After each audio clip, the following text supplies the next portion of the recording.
The death certificate was forged on a Tuesday. By Friday, Lord Edmund Ashford, the Duke of Renmore, had locked himself in his study and refused to eat.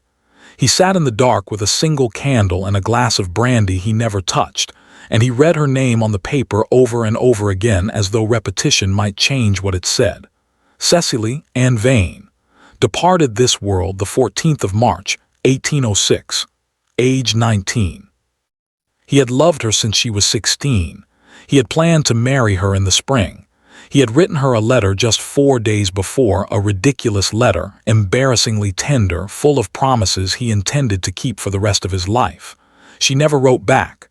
Now he knew why, except he didn't. Not really. Not the truth. No one told him the truth. No one ever did. Not until 17 years later, when a young woman knocked on the doors of Renmore House on a gray November morning and said 7 words that stopped Edmund Ashford's heart in his chest. "Your Grace, Cecily Vane is still alive." The morning of Cecily Vane's funeral was unreasonably beautiful.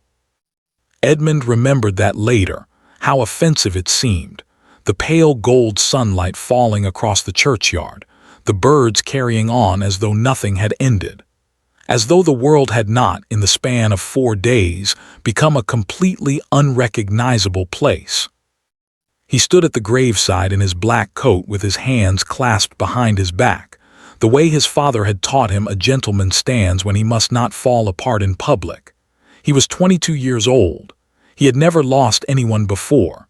He did not know yet that grief had a physical weight to it, that it settled in the chest like something swallowed wrong and simply stayed there. The coffin was closed. He had asked quietly, privately, hat in hand, if he might see her one last time.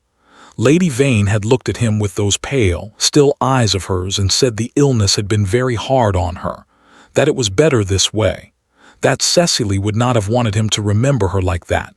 Edmund had nodded. He was a gentleman. He did not argue with a grieving mother.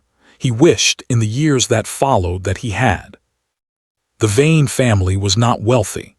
That had never mattered to Edmund, though it had mattered enormously to his father, the previous Duke of Renmore, a man who measured the worth of a family almost entirely by the acreage of their estate and the depth of their coffers. Edmund and his father had argued about Cecily, not loudly, not in the dramatic fashion of novels, but in the quiet, grinding way of 2 people who love each other and cannot agree on anything that matters. "She is an earl's daughter," Edmund had said. "A very minor earl," his father had replied, "with very considerable debts." But Edmund had been stubborn in the particular way of young men who have just discovered they are capable of loving someone, and he had pressed on. He had called on Cecily every Tuesday and Thursday. He had walked with her in the park with her younger sister, trailing behind them as a chaperone little Harriet who was only 6 years old and more interested in chasing pigeons than in watching them. He had read poetry aloud to Cecily badly, and she had laughed at him for it, and he had found, to his own surprise, that being laughed at by her felt better than being admired by anyone else. He had written to her father. He had received a cautious, careful reply. And then she had died. The service was brief. Lady Vane did not weep. Edmund noticed that, filed it somewhere in the back of his mind without knowing what to do with it. She stood very straight, very composed, her gloved hands folded at her waist, her eyes fixed on the middle distance. Grief took people differently, Edmund told himself. Some people went to pieces. Others turned to stone. He told himself that for a long time afterward. He was wrong, but he did not know it yet. What he knew was this: when the last prayer was said and the small gathering began to drift away through the churchyard gate, Edmund stayed. He stood at the edge of the grave until the sexton grew uncomfortable and began to shuffle his feet. He stood there because leaving felt like agreeing to something he wasn't ready to agree to. Cecily was gone. He was supposed to go on living. He wasn't sure, standing there in the unreasonable March sunshine, how a person was supposed to do that. He managed it in the end, the way people manage most impossible things, badly, and then gradually, and then well enough that the outside world could not tell the difference. He threw himself into the business of the dukedom with the focus of a man who has decided that feeling nothing is preferable to feeling too much. His father died the following year, heart failure, sudden, in the middle of dinner, and Edmund became the Duke of Renmore at 23, which gave him so much to do that he was almost grateful for it. He did not pursue another attachment. His mother suggested several candidates over the years, and he listened to all of them with the same polite, empty attention he gave to reports from his estate managers. He smiled at the right moments. He said all the correct things. He remained, gently and immovably, alone. His mother called it stubbornness. His closest friend, Lord Bexley, called it something less flattering after his third glass of port one evening. Edmund called it nothing at all. He simply lived his life and managed his estates and did not allow himself to think about Cecily Vane more than once or twice a week. That was the best he could do. He had decided enough. He was wrong about that too, but that revelation, like so many others, was still 17 years away. In the churchyard on that golden March morning, he finally put his hat back on. He turned away from the grave. He went home. And in a small cottage in Yorkshire, 300 miles north, a girl with no name and no past opened her eyes for the first time in 4 days, looked at the unfamiliar ceiling above her, and tried very hard to remember who she was. The ceiling was made of uneven plaster, and it had a crack in it shaped like a river. That was the first thing Cecily saw when she opened her eyes, that crack, running from the corner of the room to somewhere above her head, branching once near the middle like a tributary finding its way. She stared at it for a long time. It seemed important to focus on something that was not moving because everything else, the light, the shadows, the edges of the room, seemed to shift and blur whenever she tried to look directly at it. Her throat hurt. Her head hurt worse. She tried to sit up and discovered that her arms did not have the strength for it. Be still. The voice came from somewhere to her left. Low, unhurried, the voice of a woman accustomed to not repeating herself. Cecily turned her head slowly because her neck ached and found a woman sitting in a wooden chair beside the bed. She was perhaps 60, with gray hair pinned severely back and sharp dark eyes that were watching Cecily with an expression that gave away very little. Cecily did not recognize her. "Who are you?" she tried to say. What came out was something closer to a dry scrape of sound. The woman stood, poured water from a jug on the table nearby, and helped Cecily drink it with the brisk efficiency of someone who has done this many times and does not require thanks for it. "There," she said when Cecily had finished. "You've been ill for 4 days. Fever broke this morning. You are not to exert yourself. 4 days. Cecily looked at the ceiling again. The crack, the river, where am I? She managed, her voice barely above a whisper. Safe, the woman said. That isn't what I asked. Something shifted in the woman's expression, not quite a smile, but the suggestion of one. No, she agreed. It isn't. She sat back down in her chair and folded her hands in her lap and offered nothing else. The cottage was small and clean, and told Cecily almost nothing useful about where she was or how she had come to be in it. She pieced together what she could in those first slow days, when she was still too weak to do much more than lie still and observe. There was one main room with a fireplace and a scrubbed wooden table, a narrow kitchen beyond a half-open door, 2 windows that looked out onto gray sky and the edge of a field, and in the distance, the dark suggestion of hills she did not recognize. Not London. Not anywhere near London. The woman's name, she learned, was Mrs. Holt. She cooked plain food and brought it on a tray and sat with Cecily in the evenings, sometimes reading, sometimes simply present in the particular way of people who are comfortable with silence. She answered questions with the careful economy of someone who has decided in advance exactly how much to say and will not be moved beyond it. How did I get here? You were brought. By whom? People who wished you well. Why? A pause. That will be explained to you. When you are stronger. Cecily had been raised to be patient. She had been raised to be agreeable and soft-spoken, and to trust that the adults in her life were acting in her best interest. She had, on the whole, been a cooperative sort of girl. Lying in that narrow bed in that strange cottage, staring at the cracked ceiling, she felt something shift inside her, something that had perhaps always been there, underneath the agreeableness, waiting. She did not feel cooperative at all. On the 6th day she was well enough to sit up. On the 8th to walk to the window. The hills in the distance were moors. She understood then, in a general way, that she was somewhere in the north of England. The air that came through the gap in the window frame was cold and sharp and smelled of nothing she recognized, no coal smoke, no river, no city, just grass and stone and open sky. She had never been this far from London in her life. She pressed her hand against the cold glass and tried to think clearly. She remembered the Tuesday before. She remembered feeling unwell at dinner, a dizziness, a sudden heat behind her eyes. She remembered her mother's hands, surprisingly firm, guiding her upstairs. She remembered a doctor she did not recognize. She remembered a glass of something bitter pressed to her lips, and then nothing, until the ceiling, until the crack shaped like a river. She thought about Edmund. She thought about the letter she had received from him the day before she fell ill, folded into her pocket, pressed against her heart with the particular tenderness of a girl who is not yet accustomed to being loved by someone she loves in return. She had read it 3 times. She had planned to write back that same evening. She did not know, standing at that window on that cold March morning, that Edmund was at that same moment standing at her grave. She did not know that she was dead. Not yet. Mrs. Holt told her on the 10th day.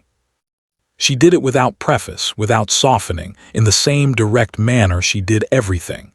She sat down across from Cecily at the small table, poured tea for both of them, and said, "There is something you need to know, and I am going to tell you plainly because I believe you are a girl who prefers plain things." Cecily wrapped both hands around her cup. "Go on." "Your family has told everyone that you died. There was a funeral. A certificate was filed. As far as London is concerned, you no longer exist." The words landed in a strange order in Cecily's mind, as though they had arrived separately and needed to be arranged. "My family," she said. "Your mother arranged it. My mother." "Yes." Cecily set down her cup very carefully. Her hands, she noticed distantly, were completely steady. She was not sure what that meant about her. "And my father." Mrs. Holt's expression shifted. "Your father did not know. Your father is not—" She stopped, chose different words. "Your father was not in a position to prevent it." There was something in that pause that Cecily filed away to examine later. "And Edmund." The name came out smaller than she intended, almost inaudible. Mrs. Holt looked at her steadily. "Lord Ashford believes you are dead." The fire crackled. Outside, the wind moved across the moors in a long, low sweep. Cecily sat very still and looked at the grain of the wooden table and breathed in and breathed out with the careful deliberateness of someone who has decided not to come apart in front of a stranger. "Why," she said at last, "would my mother do this?" "That," Mrs. Holt said quietly, "is a longer answer. And I promise you will have it, but not today." "When?" "When the right person comes to tell you." Cecily looked up. "And who is the right person?" Mrs. Holt looked back at her with those sharp, unreadable eyes. She did not answer. That evening, after Mrs. Holt had gone to bed, Cecily sat alone by the fire for a very long time. She thought about her mother's still, dry eyes at, she supposed, her own funeral. She thought about the doctor she had not recognized. She thought about Edmund, who did not know, who was grieving, who was probably at this very moment sitting in the dark somewhere being absolutely destroyed by something that had not even happened. She thought about all of that. And then she did something she had not done since she was a small child. She pressed her fist against her mouth, and she let herself cry, not quietly, not politely, but in great shaking silent waves that went on until there was nothing left in her chest but a hollow, scoured-out feeling. When it was over, she wiped her face. She straightened her back. And she made herself a promise, alone in that firelit room in the middle of the strange, cold north. She was going to find out why, All of it. Every piece. And then she was going to decide what to do with the truth. She did not know, sitting there in the dark with her red eyes and her steady hands, that it would take her 17 years to get the answer. She did not know that by then, everything would be different. She did not know that Mrs. Holt, quiet, careful, plain-spoken Mrs. Holt, who brought her soup on a tray and refused to answer the questions that mattered, had once, 20 years ago, been employed in the nursery of Renmore House. That she had changed Edmund Ashford's nappies. That she had taught him to walk. That she had loved that boy like a son, and had spent the last 10 days trying very hard not to think about what she had agreed to do to him. The room smelled of camphor and old roses and something else underneath, something Harriet Vane had come to associate in these last difficult weeks with endings. She was 23 years old. She had never known her sister. She had grown up with a grave instead. Their mother lay in the large bed by the window, propped against pillows, her face the color of old wax. She had been declining since August, slowly at first, then with the sudden urgency of a candle burning down to its last inch. The doctors came and went with their measured expressions and their careful noncommitments, and Harriet sat in the chair beside the bed every evening and read aloud, and held the thin hand resting on the coverlet and tried to make peace with the fact that she was about to be entirely alone in the world. Their father had died 4 years ago. There were no brothers, no close relatives who amounted to anything practical, just Harriet and her mother. And the grave in St. Michael's churchyard with her sister's name on it, Cecily Ann Vane, beloved daughter, 1787–1806. Harriet had grown up visiting that grave. She had brought flowers every March on the anniversary because her mother always seemed to forget, and Harriet had decided early on that someone ought to remember. She had invented a sister in her mind over the years, pieced her together from a miniature portrait on the mantelpiece and the occasional, carefully rationed story her mother would tell on quiet evenings. Cecily had been gentle. Cecily had been clever. Cecily had played the pianoforte beautifully. Cecily had died before Harriet was old enough to know her. That was the story. That had always been the story. It was a Wednesday evening in the 3rd week of October when Lady Vane asked Harriet to close the door. Harriet looked up from her book. Her mother's eyes were open, clearer than they had been in days, with the particular sharpness that sometimes came near the end, as though the body, releasing everything else, released its grip on the mind as well. Harriet set down her book and closed the door and came back to her chair. Her mother watched her the whole way. "I need to tell you something," Lady Vane said. Her voice was thin but steady, the voice of a woman who has been rehearsing. "You should rest, Mama." "I have rested enough." A pause. The thin hand moved on the coverlet, restless. "I have rested for 17 years in a manner of speaking, and it has not agreed with me." Harriet did not know what that meant. She folded her hands in her lap and waited. Her mother looked at the window. The evening light was gray and flat, October doing what October does. When she spoke again, she did not look at Harriet. "Cecily is not dead." The silence that followed was the strangest Harriet had ever sat inside. She was aware of the fire, the clock on the mantelpiece, her own breathing. She was aware of her mother's profile against the pillow, the sharp nose, the closed eyes now, as though saying it aloud had cost her the last of whatever she'd been holding together. "I'm sorry," Harriet said at last, very carefully.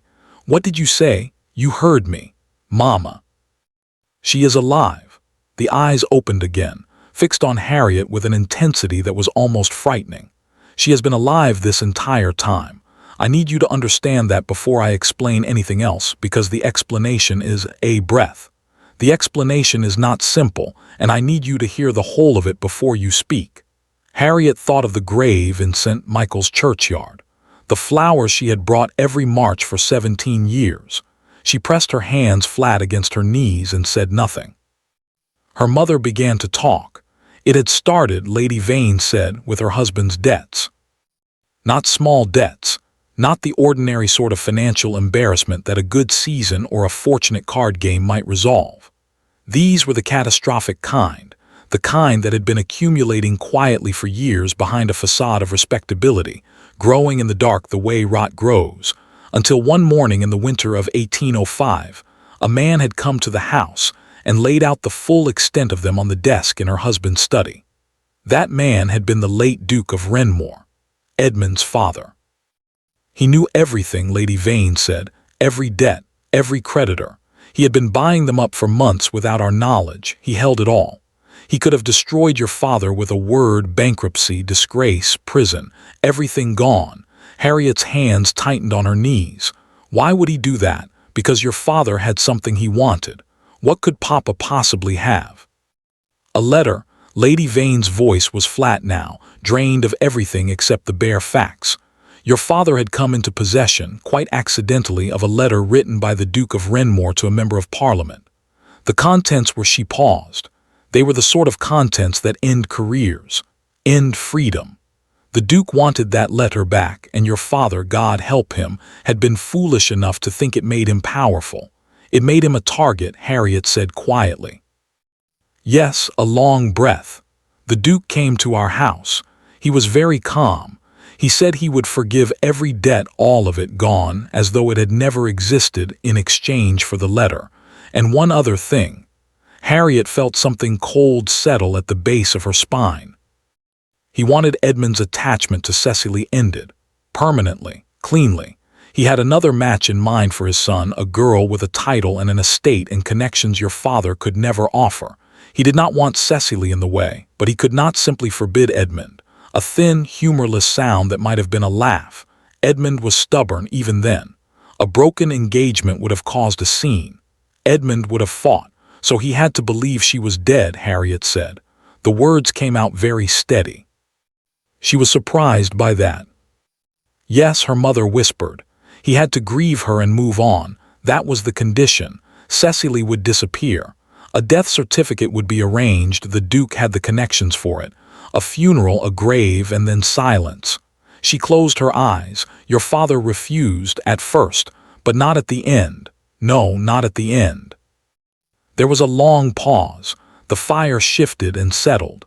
Harriet stood up and walked to the window because she needed to be doing something with her body, and looking out at the dark street below seemed as good as anything. Where was Cecily taken? She asked. Her voice sounded strange to her own ears. Very far away. Yorkshire. There was a woman, a Mrs. Holt, who agreed to take her. She had once worked for the Ashford family. The Duke trusted her to be discreet. She was paid well. A pause. She was also, I believe, the only person in this entire arrangement who genuinely cared what happened to Cecily. And Cecily herself. Harriet turned from the window. She simply agreed to this. She was given no choice. She was made ill first, drugged, to be plain about it. She woke up in Yorkshire with no memory of how she got there, and a woman she didn't know telling her that her family had declared her dead. The cold thing at the base of Harriet's spine spread outward. She must have been terrified. She must have been, her mother agreed. And there it was, finally, the crack in the voice, the first fracture in 17 years of composure. I told myself it was the only way. I told myself she would have a life, a quiet life, but a life. I told myself. She stopped, swallowed. I told myself many things, Harriet. I was very good at it for a very long time. Harriet looked at her mother, at this woman she had loved unreservedly for 23 years, this woman who had seemed to her always a little sad, a little distant, a little haunted in ways she could never quite explain. Now she understood the haunting. Does Cecily know why? She asked. Does she know the reason? I don't know what Mrs. Holt told her. We have not— the voice dropped. I have not communicated with Mrs. Holt since the first year. I could not. Every letter felt like she did not finish. Like evidence, Harriet said, or like guilt. Her mother said nothing, which was, Harriet thought, an answer. I need you to find her, Lady Vane said after a while. Harriet turned back to the window. Outside, a carriage was moving slowly down the wet street. its lantern throwing a small circle of yellow light onto the cobblestones. "You want me to find the sister I was told was dead," she said, "who has been living under a false name in Yorkshire for 17 years, because you are dying and you want to be forgiven." The silence that followed was answer enough. Harriet watched the carriage until it rounded the corner and disappeared. She thought about the grave, the flowers, the miniature portrait on the mantelpiece, and the carefully rationed stories and the sister she had invented in her mind because she had nothing else to work with. She thought about Edmund Ashford, the Duke of Renmore, who had apparently loved Cecily enough that his own father had considered him an obstacle that needed to be managed. She had seen him once at a distance, at a function the previous winter. Tall, dark, impeccably correct in every visible way, with the particular stillness of someone who has learned to keep everything important entirely out of sight. She thought about 17 years, about what 17 years did to a person, about what it must have done to both of them. "There is one more thing," her mother said. Harriet closed her eyes briefly. "Of course there is." The Duke of Renmore, Edmund's father, he did not act alone in the planning of this. The arrangements, the certificate, the contacts in Yorkshire. A pause that seemed to cost something. Your father helped him, willingly in the end, for the debts, for the letter being returned, for the safety of this family. Another pause. Edmund does not know his father's part in it. He has never known. He believes Cecily died of illness. He has believed that for 17 years. Harriet opened her eyes. "So he has been grieving," she said slowly, "a death that two men he trusted engineered between them." "Yes. And when he learns that, he will be angry," her mother said simply. "He should be angry. He has every right to be." Harriet thought about that stillness she had noticed in him, across a crowded room at a winter function. The particular stillness of a man who has put something away and locked the door on it. She wondered what happened when you unlocked that door. She supposed she was about to find out. Lady Vane died 4 days later, on a quiet Sunday morning, with Harriet's hand in hers. She did not ask for forgiveness again. Harriet thought perhaps she had given up expecting it, which was either honest or cowardly or both, depending on the angle from which you looked at it. Harriet sat with her for a long time after. Then she went to her writing desk and found the address she needed, an old letter retrieved from the very bottom of her mother's correspondence box, the ink faded, the handwriting careful and anonymous.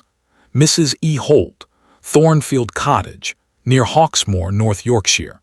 She looked at it for a long moment. Then she looked at the miniature portrait on the mantelpiece. The painted girl with the dark eyes and the almost smile, forever 19, forever unchanging. "I'm coming," Harriet said, to the portrait, to the address, to the sister she had never known and had always, in some wordless way, missed. She began to pack. She did not write to Edmund Ashford first.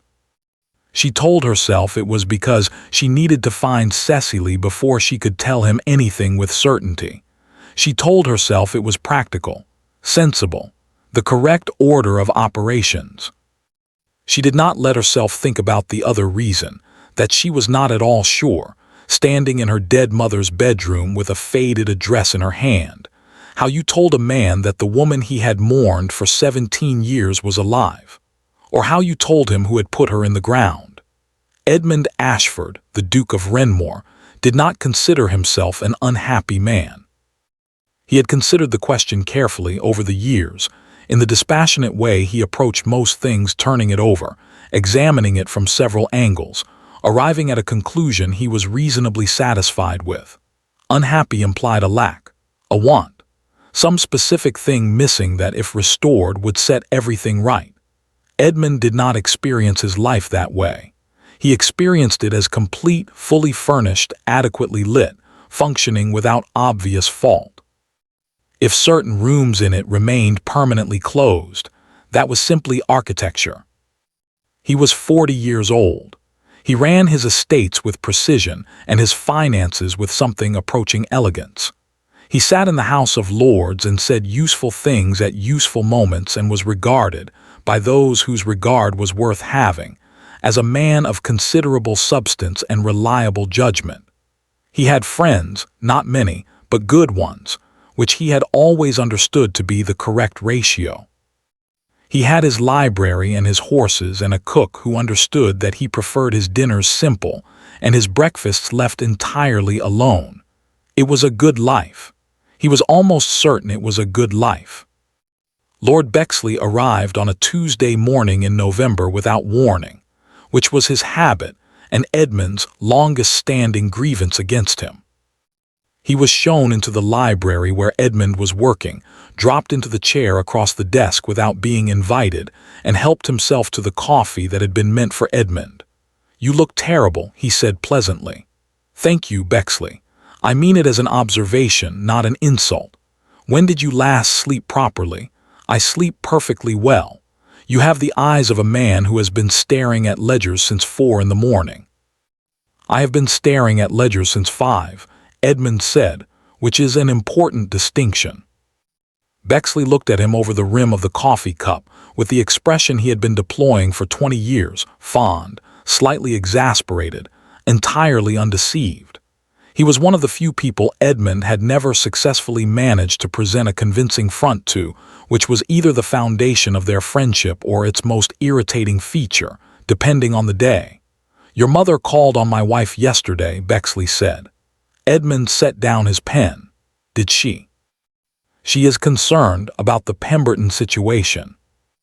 Edmund said nothing. He was aware of the Pemberton situation.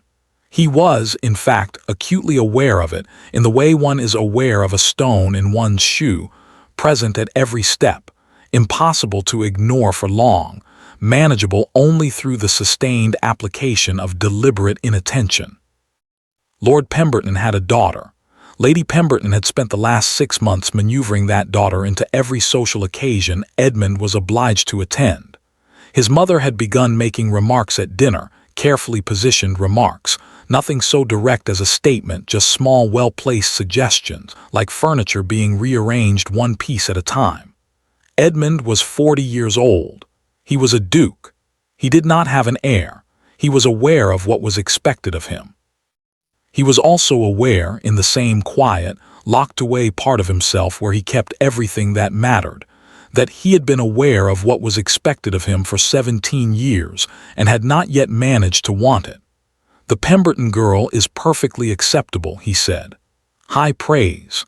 I am not in the business of high praise, Bexley." "No," Bexley set down the cup. His voice shifted not dramatically, just a degree or two toward something more serious. "Edmund, it has been 17 years. I am aware of how long it has been. You cannot—" He stopped, started again. "She would not have wanted this." Edmund looked at him steadily. "We will not discuss this. We never discuss it. That is precisely the problem. Bexley."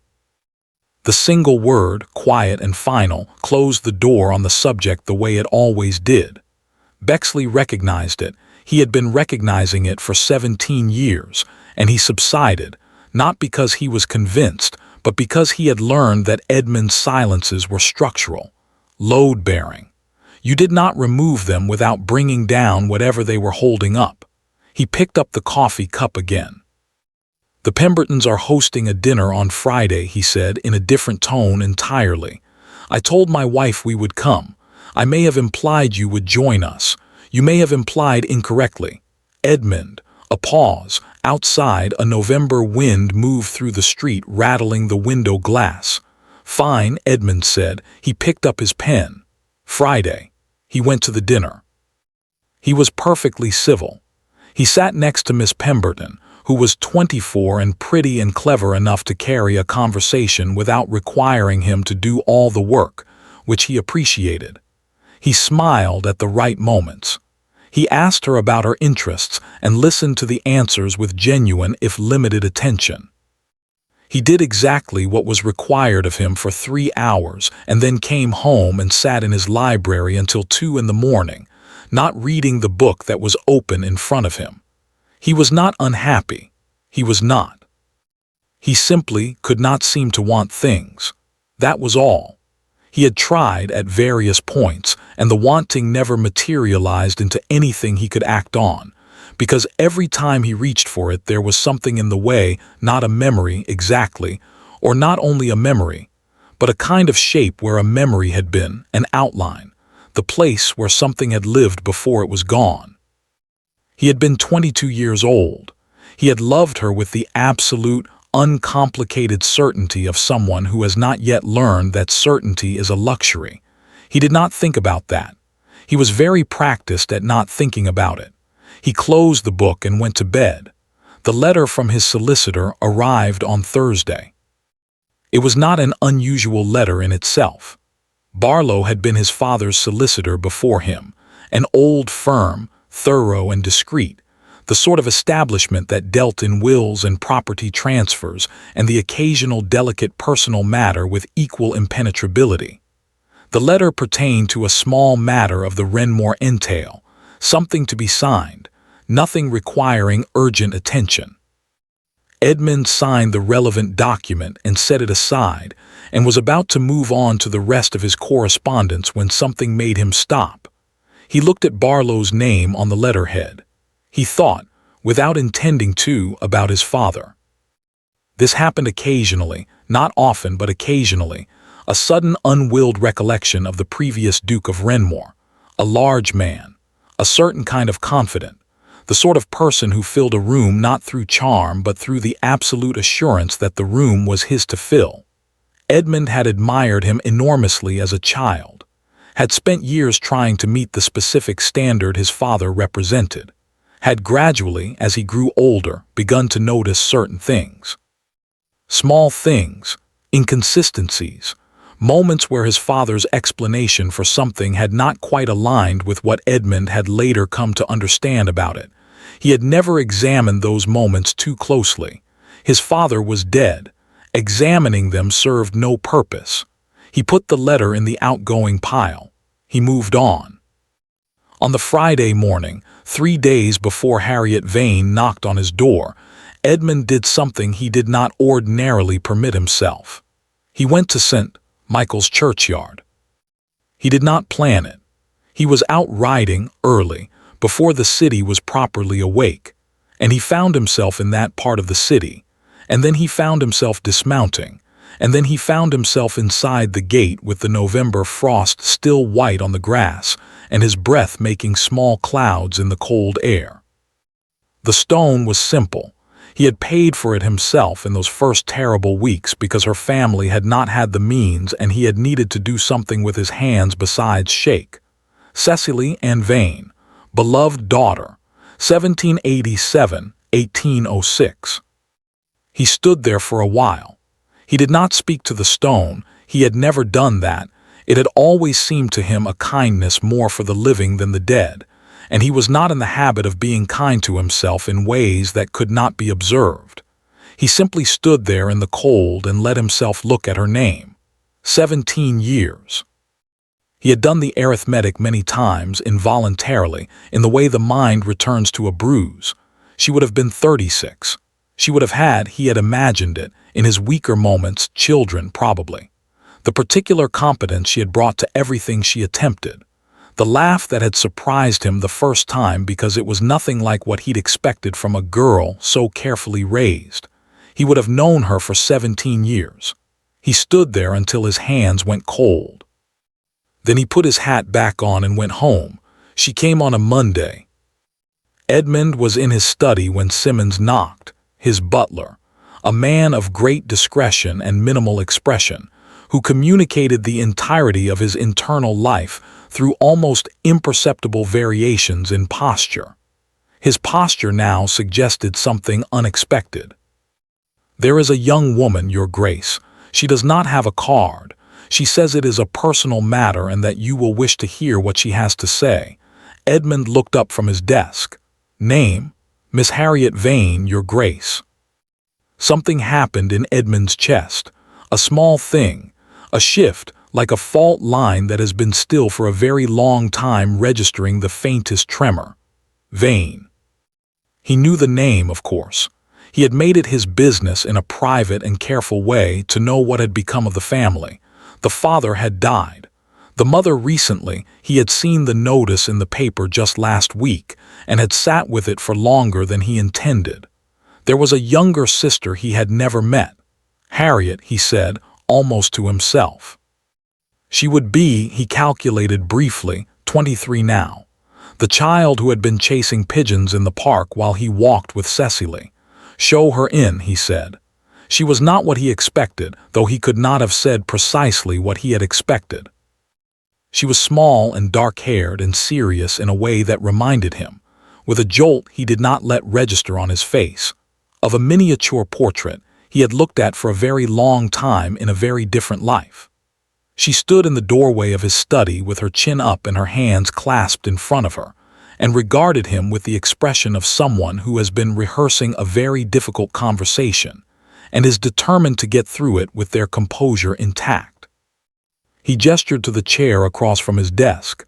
He sat, a brief silence. "Miss Vane," he said, "I was sorry to read of your mother's passing." "Thank you, Your Grace." Her voice was steady. "I will come directly to the reason I am here if you don't mind. I am not very good at the approach, and I think for what I have to tell you the direct path is probably kinder." Edmund folded his hands on the desk. "By all means." She looked at him. He saw her take a breath, one deliberate, steadying breath. "Your Grace," she said, "my sister Cecily is still alive." The clock on the mantelpiece ticked.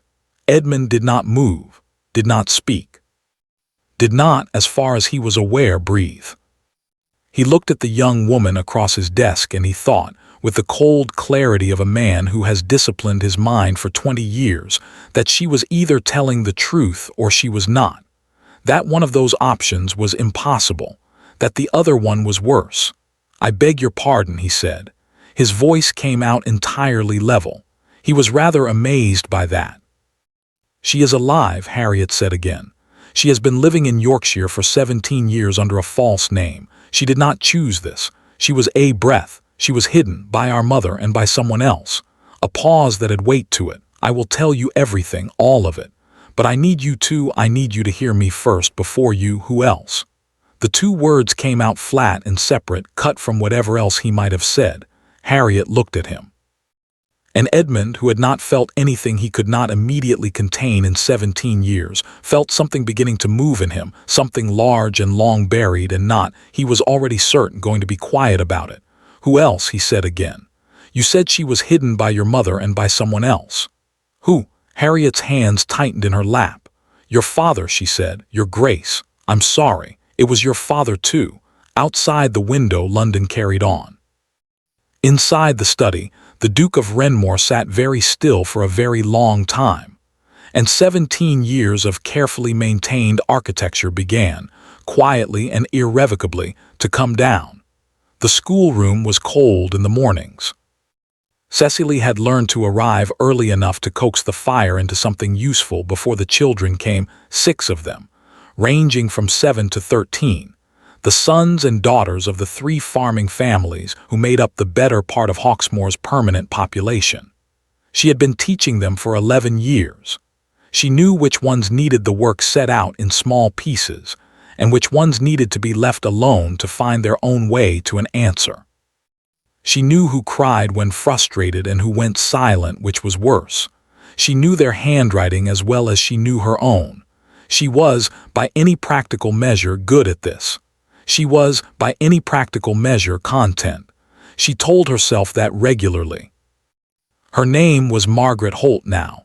She had taken Mrs. Holt's name years ago, practically speaking, because Margaret with no surname had raised questions that Margaret Holt did not. The village had accepted her without particular curiosity, which was one of the mercies of small northern places. They were more interested in whether you were useful than in where you had come from, and Cecily had made herself useful with the focused determination of someone who understands that purpose is the nearest available substitute for happiness. She taught the children. She helped Mrs. Holt, who was 73 now and moved more slowly than she once had but remained, in all essential ways, exactly the same, sharp-eyed, plain-spoken, quietly formidable. She kept a small garden. She read everything she could obtain, which was not as much as she would have liked but considerably more than nothing. She played the pianoforte on Sunday evenings on the instrument in the village inn, which was badly tuned and missing one key in the upper register, and which she loved with a fierceness entirely disproportionate to its quality. She did not think about London. She did not think about Edmund. She was very disciplined about both of these things, and if the discipline required more effort on some days than others, if there were mornings when she woke in the grey Yorkshire light with his voice in her ear, particular and clear, reading her a poem badly, she simply got up and lit the fire and got on with things. She was content. She had decided to be content. Mrs. Holt told her about the letter on a Thursday evening. They were sitting after supper, the fire going properly now that winter was settling in, Mrs. Holt with her knitting and Cecily with a book she was not reading, when the old woman set down her needles and said without preamble, "I had a visitor today, while you were at the school." Cecily looked up. Oh, a young woman, dark-haired. She came on the coach from York. A pause. She gave her name as Harriet Vane. The book in Cecily's lap went very still. "She is looking for you," Mrs. Holt said. "I told her you were not here. She is staying at the inn in the village." The sharp eyes moved to Cecily's face. "She will come back tomorrow.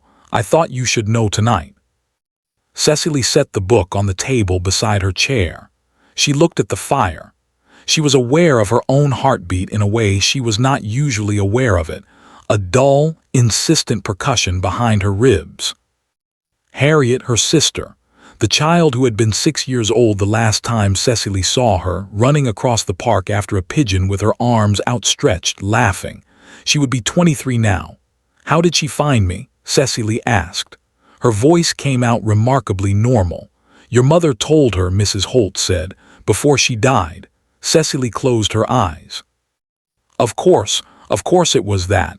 The deathbed confession, the unburdening of guilt, the timing impeccable in the particular way of things that arrive 17 years too late. She stopped. "What does she want? What do you think she wants?" Mrs. Holt said, not unkindly. Cecily opened her eyes. She looked at the fire for a long moment. Then she said, very quietly, "I don't want to be found." Mrs. Holt looked at her for a long time without speaking. This was one of her particular qualities, the willingness to let a silence run until it had said everything it needed to. Cecily had found it maddening in the early years. Now she understood it as a form of respect. "She came a long way," Mrs. Holt said at last. "I know. She lost her mother a fortnight ago. She is alone." "I know that too." Cecily pressed her hands flat against her knees. "I am sorry for it, genuinely," but she stopped. Looked for the right words among several inadequate ones. What would she find if I let her? What is there to go back to? My name on a death certificate. 17 years of a life I was not allowed to live. A mother who, she stopped again. "Chose to tell the truth too late," Mrs. Holt said, finishing it for her. "Yes." Another silence. "And Edmund," Mrs. Holt said. Cecily stood up. She went to the window, though there was nothing to see, just her own reflection in the dark glass. Older than she still sometimes expected, the fine lines at the corners of her eyes that had not been there at 19. "He has moved on," she said. "He has had 17 years to move on. He is a duke. He has his estates and his position, and he has not married." Cecily's reflection looked back at her. "You know that," she said. It was not quite a question. "I have kept certain small channels of information open," Mrs. Holt said, with the serene composure of someone admitting to something they do not remotely repent. "Over the years, out of interest, out of guilt," Cecily said. "Perhaps both." Cecily turned from the window. "It doesn't matter. Whether he married or not has nothing to do with me. People grieve and they do not remarry for all manner of reasons. It means nothing." "No," Mrs. Holt agreed. "It means nothing." Her tone suggested that she thought it meant a great deal. Cecily sat back down. She picked up her book. She did not read a single word of it for the rest of the evening. She did not sleep. She lay in the dark with the familiar sounds of the cottage around her, the wind off the moors, the occasional creak of the old beams, Mrs. Holt's slow footsteps overhead, and she looked at the ceiling, and she thought about Harriet Vane sitting in the village a mile and a half away.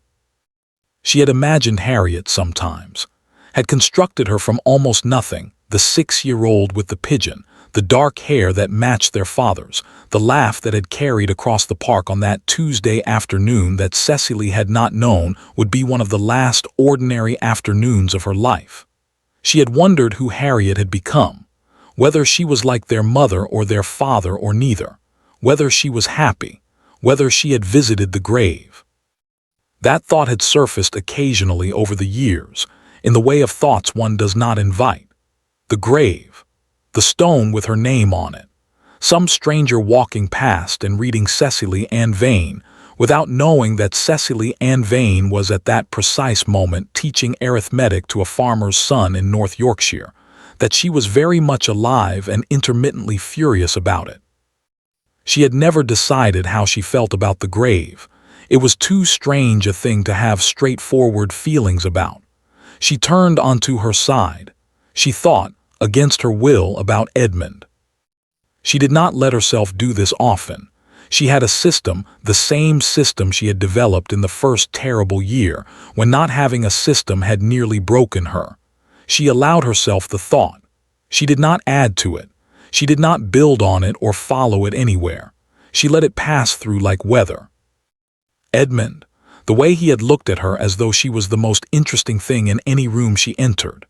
The poem he had read aloud, horribly, and then looked up at her with such earnest horror at his own performance that she had laughed until her sides hurt. The letter she had received 4 days before everything ended, which she had memorized, every word of it in those first long months in Yorkshire, and which she had then spent the next 16 years trying to forget. I intend to love you for a very long time, Miss Vane. I thought you should know. She closed her eyes. She thought, he does not know I exist. He has grieved and recovered and become someone I have never met. He is a duke with a life and a world that has nothing to do with me. She thought, I have built something here, small but mine. I have children who need teaching on Monday morning. She thought, I have been safe here. And underneath all of it, quiet and persistent as groundwater, he did not come. 17 years. If he had wanted to find her, if he had questioned anything, doubted anything, refused to simply accept what he was told, he could have looked. He was a duke. He had resources and connections and the particular kind of authority that opens doors that are closed to everyone else. He had not looked. He had believed what he was told and gone home and lived his life. She knew it was not fair, this feeling.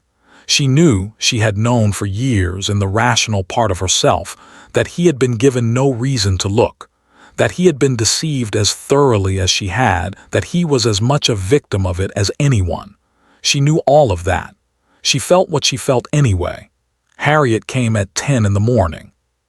Cecily had decided, sometime in the small hours, that she would see her, not because she was ready, not because she had resolved anything, but because refusing felt, on balance, like a different kind of cowardice than going. She opened the door herself. They stood and looked at each other for a long moment, the dead sister and the living one, 17 years of absence between them like a third presence on the doorstep. Harriet had their father's dark hair and their mother's posture and eyes that Cecily did not recognize from anyone, which made sense, she supposed. People became their own things. She looked like she had been crying. She looked like she was very determined not to cry again. Cecily, she said. Her voice cracked slightly on the word and she pressed her lips together. Margaret, Cecily said. The correction was automatic, habitual, and she heard how it sounded the moment it left her mouth, a small cruelty, unintended, landing anyway. Harriet absorbed it without flinching. Cecily, she said again, gently, firmly, please, a long beat. Come in, Cecily said. They sat at the same small table where Cecily had once sat with Mrs. Holt and been told she was dead. There was something appropriate about that, in a grim sort of way. Harriet told her everything, the deathbed confession, the debts, the letter their father had held over the old Duke of Renmore, the arrangement. She told it plainly and in order without embellishment, and Cecily listened with her hands around a cup of tea she did not drink and her face doing what her face had learned to do over 17 years, keeping the inside on the inside. When Harriet finished, there was a silence. So it was not just Mama, Cecily said. No, his father too. Yes. They arranged it together. Cecily looked at the table. 2 men sat in a room and decided to erase me, and my mother agreed to it. And I have been living in a cottage in Yorkshire for 17 years because the old Duke of Renmore wanted a better match for his son. She heard her own voice as she said it, remarkably steady, the steadiness of something that has already broken and set and become a different shape than it started as. Edmund didn't know, Harriet said. He has never known. He believes you died of illness. I know. Cecily set down the cup. You said that. He mourned you. Properly. He never. Harriet hesitated. Mrs. Holt told me he never married, Cecily said. I know that too. Then you know that he... I know what it might mean, Cecily said, with more sharpness than she intended. I also know that it has been 17 years, Harriet. Whatever he felt, whatever either of us felt, we were 22 and 19. We were barely more than children. People do not simply, she stopped. Time does not stop. We are not the same people. Harriet looked at her across the table with those unrecognizable eyes. You called me Harriet, she said softly. Cecily blinked. She had, without noticing. Something shifted in her chest, small and unexpected, like a key turning in a lock she had forgotten was there.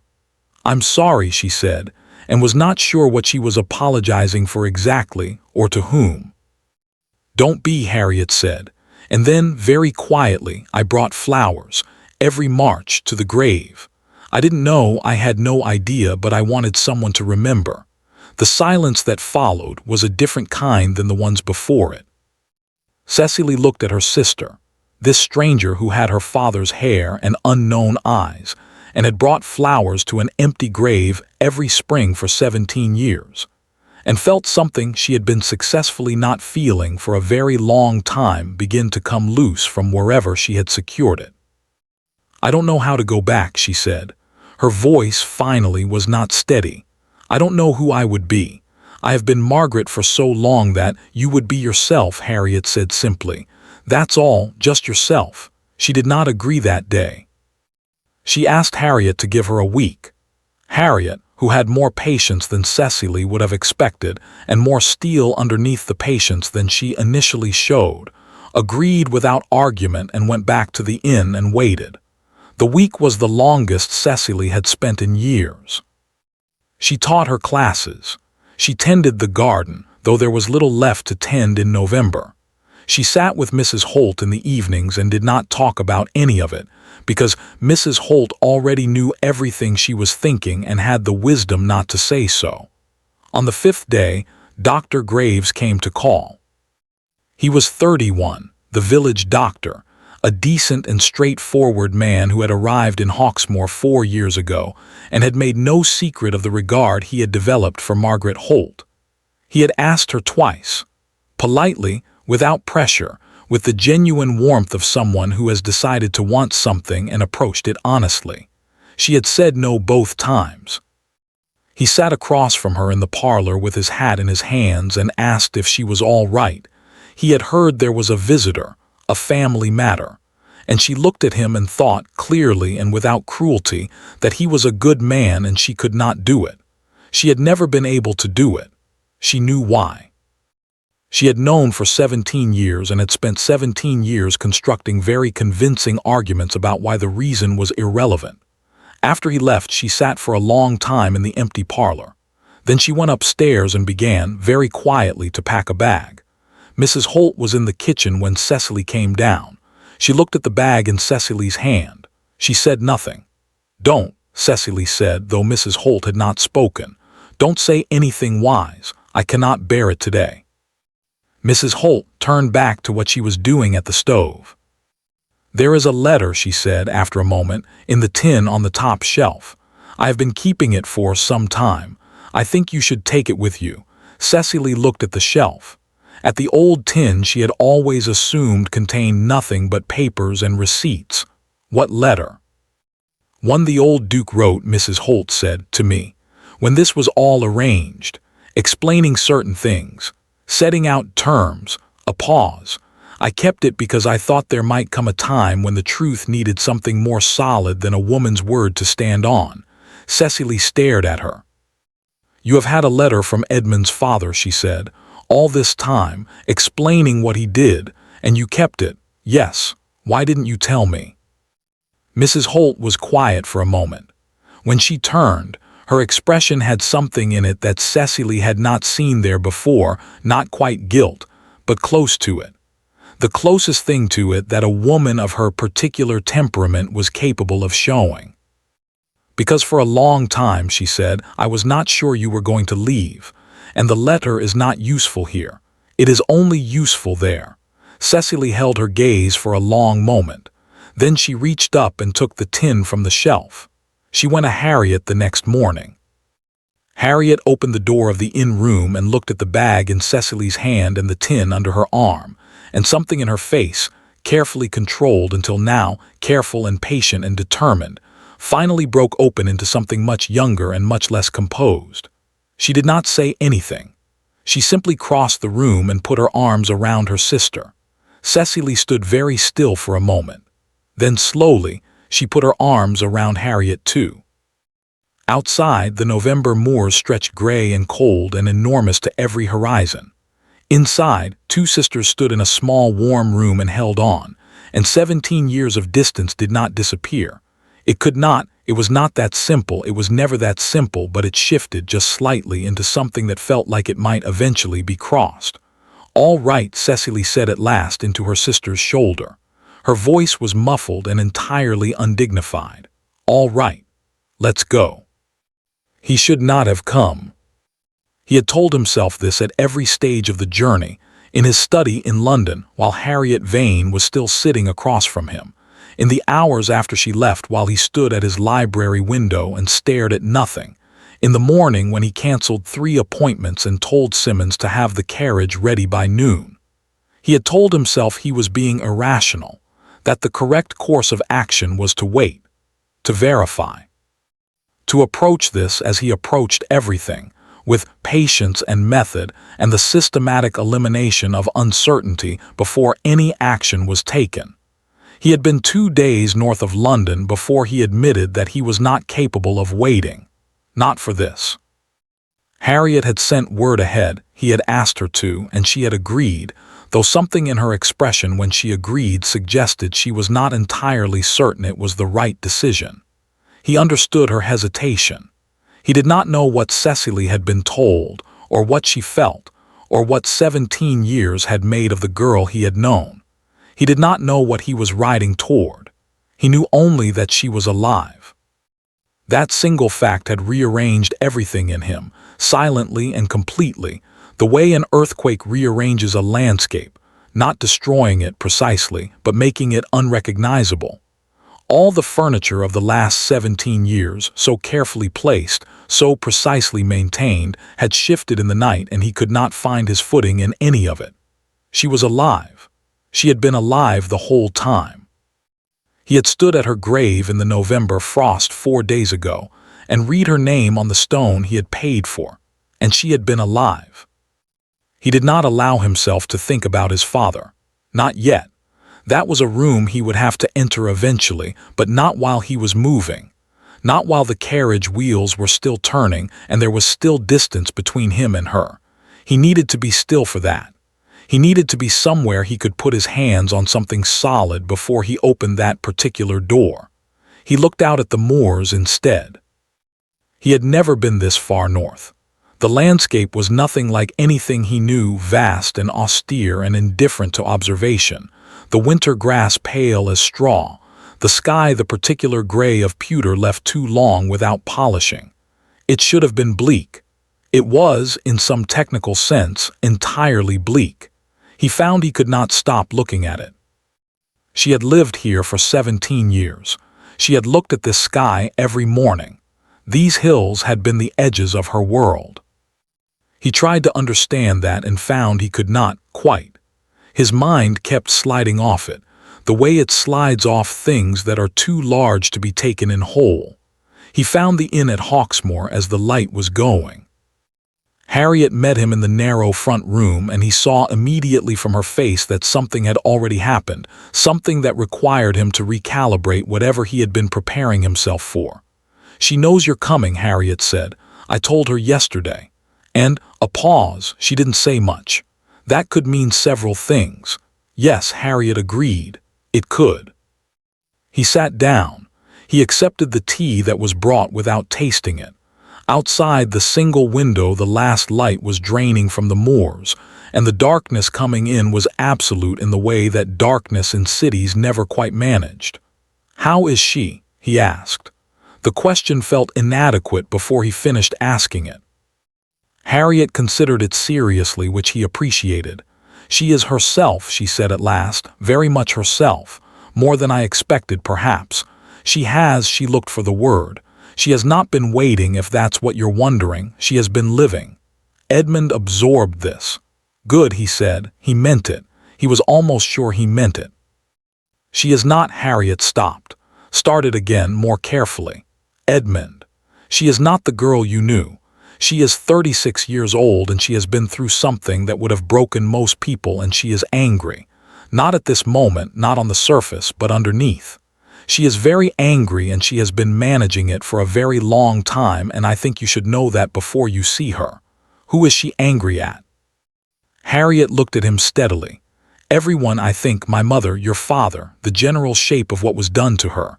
A pause, "and you, a little, unfairly. She knows it's unfair, which I think makes it worse." "Why me?" "Because you believed it," Harriet said simply. "She knows you had no reason not to. She knows it completely in her head. But 17 years is a long time to be dead to the person you—" She stopped. The fire crackled. "To the person you loved," Edmund said quietly. Harriet did not answer, which was, again, an answer. He did not go to the cottage that evening. He had intended to. He had ridden 300 miles on the strength of that intention. But sitting in the inn with the moors dark outside and Harriet's words rearranging themselves in his chest, he found he could not simply arrive at her door in the dark after 17 years as though he were calling on a neighbor. He needed one night. He sat by the fire until late, and he let himself think about his father. He had been avoiding it since Monday, had packed it away with the brisk efficiency of a man who has had 20 years of practice at not thinking about the things that are most urgent to think about. But it would not stay packed any longer, and the inn at Hawksmoor in the dark was as good a place as any to unpack it. His father had done this. His father had sat in a room with a frightened man and made a calculation, weighed Edmund's grief against his own interests, and found Edmund's grief to be the lighter thing. Had arranged, with the precision of a man accustomed to arranging things, for a girl of 19 to be removed from her life, and for his son to be left with a stone in a churchyard and 17 years of absence where she should have been. Edmund sat with this for a long time. He had admired his father, had spent years attempting to become a version of him, the competence, the authority, the complete assurance. He had assumed, without ever examining the assumption, that his father's judgment could be trusted, that behind the decisions he had not always understood, there was a sound and private reason. He understood now what the private reason had been. He thought about the grave, about the stone he had paid for, about standing there 4 days ago in the frost reading her name, not knowing. He picked up his glass, set it down without drinking. He thought, "I will be very, very angry about this." Later, when she is, he could not finish the thought. He went to bed. He did not sleep. He went to the cottage in the morning. It was a clear day, cold and still, the frost heavy on the grass and the moors pale gold in the early light. He walked. The inn was not far, and he needed the air, and if he was honest with himself, he needed the time. Each step a small negotiation with the next one. The cottage was at the end of a lane, set back from the road, with a low stone wall and a winter garden that showed, even in its November dormancy, the evidence of patient and attentive care. Neat beds, a climbing rose cut back for the season, a small apple tree bare and precise against the gray sky. She had tended this. Her hands had shaped this. He stood at the gate for longer than was strictly dignified. Then he opened it and walked to the door and knocked. Nothing happened for long enough that he began to wonder if she had changed her mind. If she was standing on the other side of the door deciding, he would not have blamed her. He was standing on this side of the door deciding, and he had chosen to come here of his own accord. Then the door opened. He had tried to prepare himself. He had spent 3 days and 300 miles preparing himself. He had constructed, carefully and methodically, a version of this moment that he thought he could survive. He had not, it turned out, constructed it correctly. She was not the girl he had known. Harriet had told him that, and he had believed it intellectually, the way one believes things one has not yet felt. But here, now, she was 36 and there were lines at the corners of her eyes, and her dark hair was pinned up simply, practically, the way of a woman who does not dress for being looked at. She was wearing a plain gray dress, and she had ink on her right hand from her morning's work, and she was looking at him with an expression he could not read at all, which was new, because he had always been able to read her. She was also, and he had not expected this, he did not know why he had not expected this exactly herself. Underneath everything that was different, underneath the years and the distance and the strangeness of the moment, there was something completely and unmistakably Cecily about her that hit him somewhere below the ribs and did not let go. He opened his mouth. She said, "You had better come in." And she turned and walked back into the cottage, leaving him to follow or not, which seemed to him entirely characteristic. He followed. The inside of the cottage was small and clean and warm. Books everywhere stacked on the table, arranged on a shelf that took up most of one wall, 2 left open on the windowsill as though she had been moving between them. A fire going well. The remains of breakfast on the table, cleared but not yet entirely removed. He had imagined, he realized now, standing in her doorway, something different, something smaller somehow, more provisional, a life held in suspension, waiting. This was not that. This was a life, full and actual and entirely her own. She stood by the fireplace with her arms at her sides and looked at him. He stood by the door and looked at her. The silence between them had texture to it, 17 years of texture, everything unsaid pressing up against the surface from both sides at once. He said, "Cecily," her jaw tightened. "I go by Margaret here," she said, quietly, without heat. "I know I'm sorry." He paused. May I call you Cecily? Just no." The word was simple, not angry, just decided. He absorbed it. "All right." Another silence. "You look well," he said, which was both true and entirely inadequate, and he knew it the moment it left his mouth. Something moved in her expression, the ghost of something that might, under different circumstances, have been a smile. "You look older," she said. "Yes. That tends to happen. Over 17 years, yes." A pause, the almost smile gone. "It does." He stayed. He had not entirely planned this, had not allowed himself to plan past the moment of arriving, because planning past it had felt presumptuous in ways he could not articulate. But she did not ask him to leave, and so he stayed, and they sat on opposite sides of the small room with the fire between them and talked. Not about any of the things that mattered most. Not yet. They talked about his journey north, about the village, about the school where she taught. She described her students with a precision and warmth that made him understand what 11 years of teaching had made of her in ways he could not have predicted. He listened. He asked questions. She answered them and occasionally asked one in return, and he understood that she was doing what he was doing, establishing that they were both still capable of ordinary conversation before attempting anything else. It was the most careful thing he had ever participated in. It was also, underneath the care, like finding something he had given up looking for. He did not say that. He was not yet entitled to say that. He came back the next day, and the day after. She did not invite him, and she did not turn him away, which he took as provisional permission and treated accordingly. He kept his visits to the mornings, when Mrs. Holt was present, sharp-eyed and observant, watching him with an expression he found difficult to interpret and eventually understood to be guilt. He brought nothing. He asked for nothing. He sat in the chair she directed him to and drank the tea that was offered and left when the conversation ran out. On the third day she said, without looking up from the book she was pretending to read, "You don't have to keep coming, you know. There is nothing that requires your continued presence here." "I know," he said. "Then why?" "Because I am not ready to leave yet." She looked up. He met her eyes and did not look away. "That is not," she stopped. "That is not a sufficient reason. I know that too." She looked at him for a long moment. He could see her deciding something, could see the decision moving behind her eyes, that particular interior motion he had recognized in her at 22 and apparently had not forgotten. "It has been 17 years, Edmund," she said. His name in her mouth, the first time she had used it, landed like something physical. We cannot simply," "I know," he said for the third time and meant it differently each time. "You don't know what She stopped again. "Tell me," he said. "Whatever it is, tell me." She closed the book. She set it down.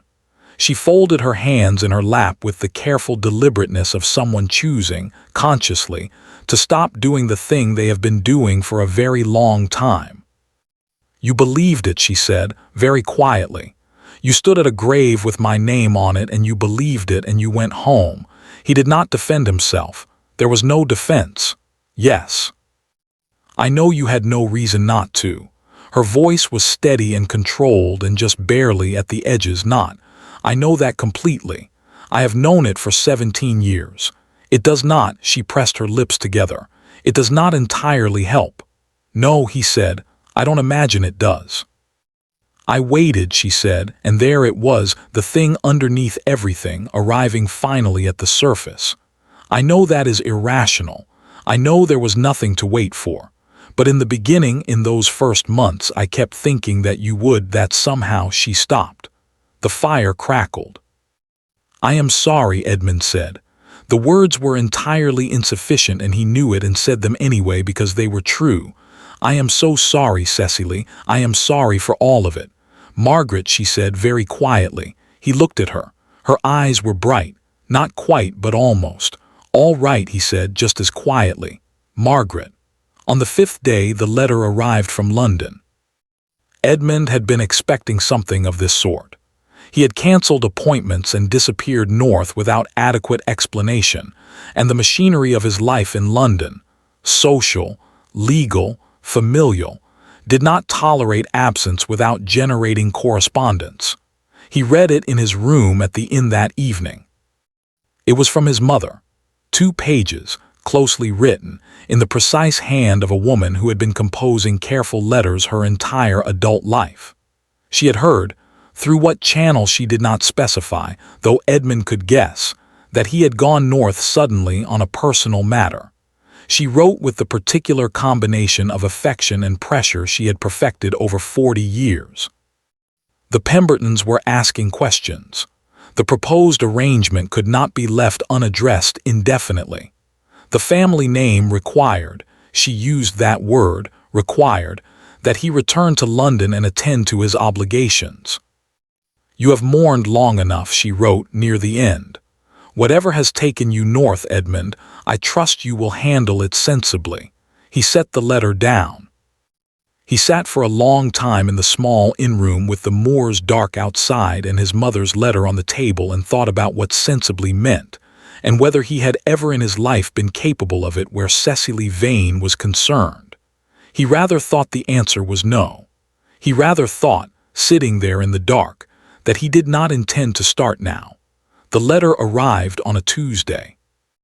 Cecily was at the school when Harriet brought it. She found it on the table when she came home at midday, propped against the tea tin, Harriet sitting across from it with the expression of someone who has been managing a piece of information for several hours and is relieved to hand it over.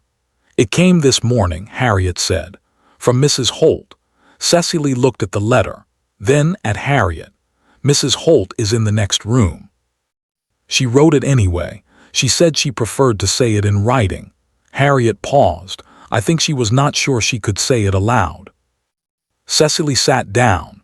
She looked at the letter for a moment, at the old woman's careful, cramped handwriting on the outside, her name, the name she had been given and had carried for 17 years, and then she opened it. It was short, less than a page. Mrs. Holt was not a woman who used more words than the thing required. There are things I should have told you long ago. I did not, for reasons that seemed sufficient at the time and do not seem sufficient now. I am 73 years old, and I find I am no longer willing to carry what I have been carrying. The letter in the tin is only part of it. The rest is in what I have to say to you and to Lord Ashford together. I am asking you to arrange this. I am asking you to forgive me, though I understand if you cannot. I remain, as I have always been, yours, E. Holt. Cecily read it twice. Then she folded it and set it down and looked at the window, at the pale December sky, the frost still heavy on the stone wall outside, the bare branches of the apple tree perfectly still in the cold air. "What do you think she means?" Harriet asked. "The rest of it?" "I don't know," Cecily said, but she thought she might. She sent word to Edmund that afternoon. She wrote the note herself, sitting at the table where she marked her students' work, using the same pen and the same plain paper. She wrote 3 drafts. The first 2 were longer than they needed to be. The third was 4 sentences. "There is something Mrs. Holt needs to tell us. Both of us together. Will you come tomorrow morning?" She looked at the initial for a moment. Then she sealed it and gave it to Harriet without changing it. He came at 9. She heard the knock and opened the door herself, and he was standing on the path in his dark coat with the frost still white on the grass behind him, and she had been seeing him every morning for a week, and it still did something to her composure that she wished it would stop doing. "Good morning," he said. "Come in," she said. "Mrs. Holt is waiting." He followed her through to the small sitting room where Mrs. Holt was already in her chair by the fire, very upright, very still, her hands folded in her lap in the manner of someone who has made a decision and intends to see it through before they lose their nerve. She looked at Edmund when he came in. Something passed across her face, a complicated thing made of recognition and grief and the particular pain of seeing someone you have known since childhood and understanding fully what you did to them. "My lord," she said, "Mrs. Holt." Edmund looked at her for a moment. Then quietly, "You taught me to walk." "Yes," she said, "I did. I have been trying to decide," he said, sitting down across from her, "whether that makes this better or worse." "Worse, I should think," Mrs. Holt said, with the ghost of her usual directness. "Sit down, my lord. There is a great deal to say, and I am not as young as I was." She began, as she did everything, without preamble. She had worked for the Ashford family for 11 years. She had loved the child. Edmund had been a serious boy, not easy but worth the effort, the kind of child who asked genuine questions and listened to the answers. When she left their employ, it had been on good terms, or so she had believed. She had retired to her sister's cottage in Yorkshire. She had expected to live out her days quietly. Then the old Duke had come to see her. "He came himself," Cecily said. "He came himself." Mrs. Holt's hands tightened slightly in her lap. "In the autumn of 1805. He told me what he needed. A woman he could trust in a location sufficiently removed from London with sufficient motivation to be discreet. A pause. He offered money, a good deal of it, enough to buy this cottage and keep it for life." "And you agreed," Edmund said. His voice was even. Cecily glanced at him. His face was composed, careful, the particular blankness of someone keeping something very large very still. "Not immediately." Mrs. Holt met his eyes. "I argued with him. I told him it was wrong. He told me," she stopped, took a breath. "He told me the alternative was worse.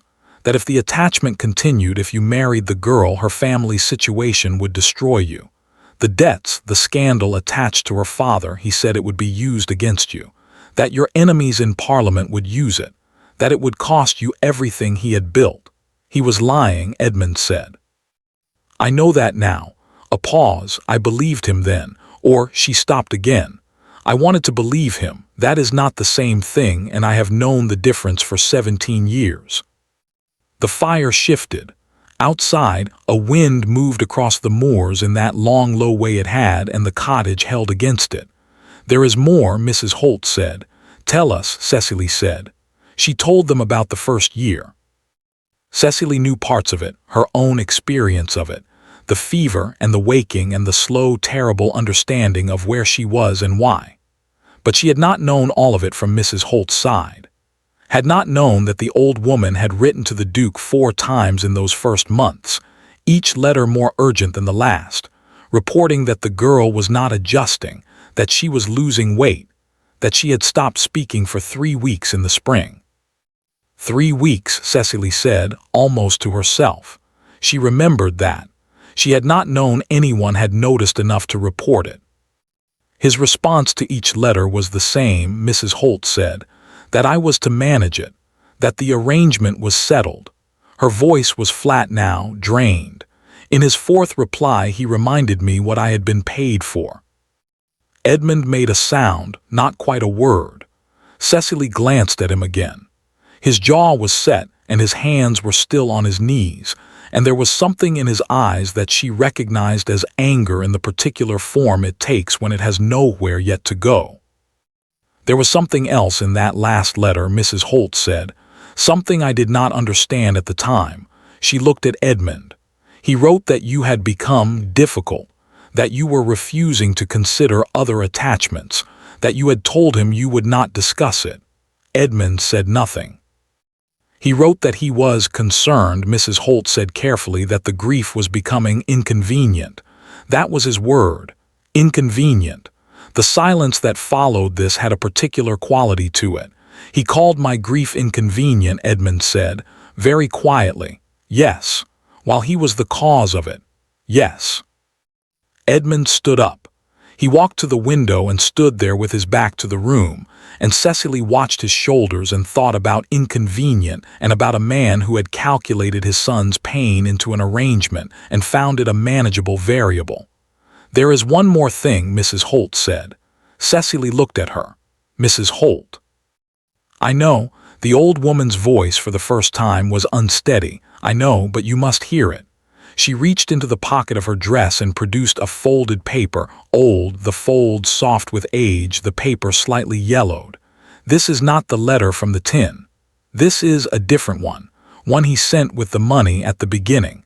I have kept it because—" She paused. "I kept it because I could not decide what to do with it, and then too much time passed, and I still could not decide.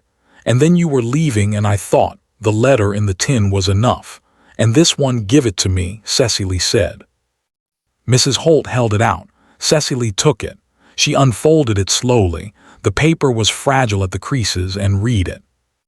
It was short, half a page. The handwriting was large and assured, the handwriting of a man who did not second-guess himself. She read it once.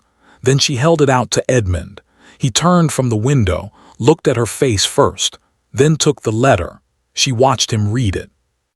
She had become, over 17 years, very practiced at reading faces.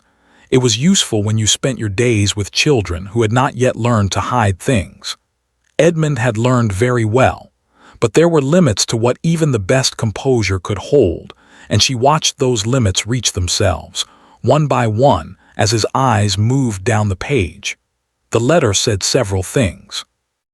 It said that the arrangement was to be permanent, not temporary, as Mrs. Holt had apparently been led to believe initially, permanent.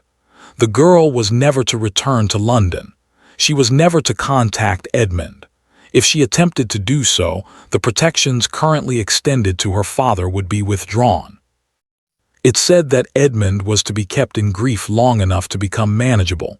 That was the phrase, long enough to become manageable, after which he would accept a suitable match and the matter would be closed.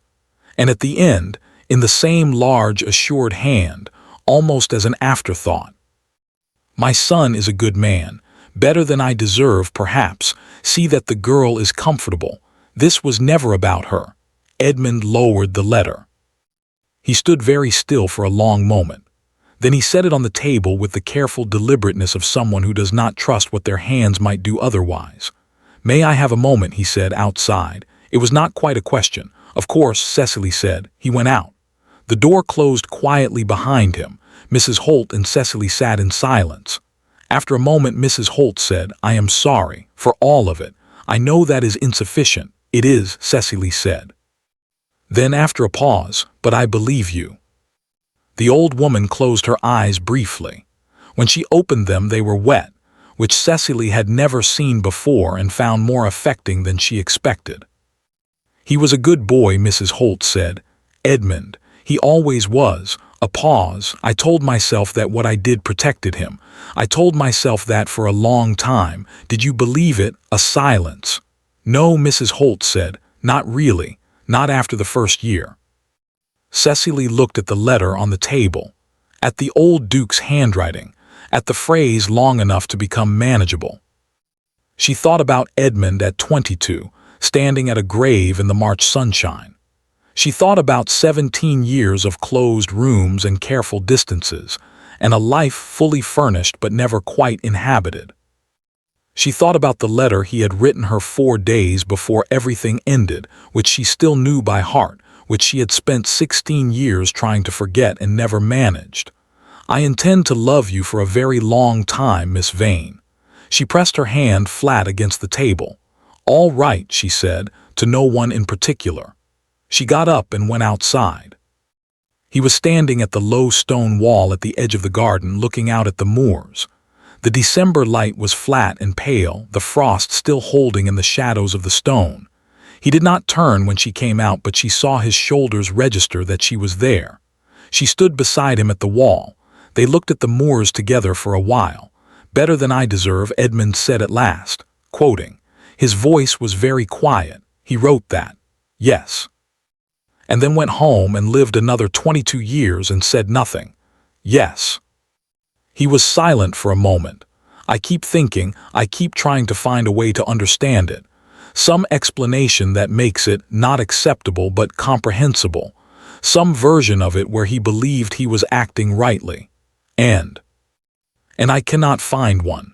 He turned his head slightly, not quite looking at her. He knew what it cost, and he decided it was an acceptable cost.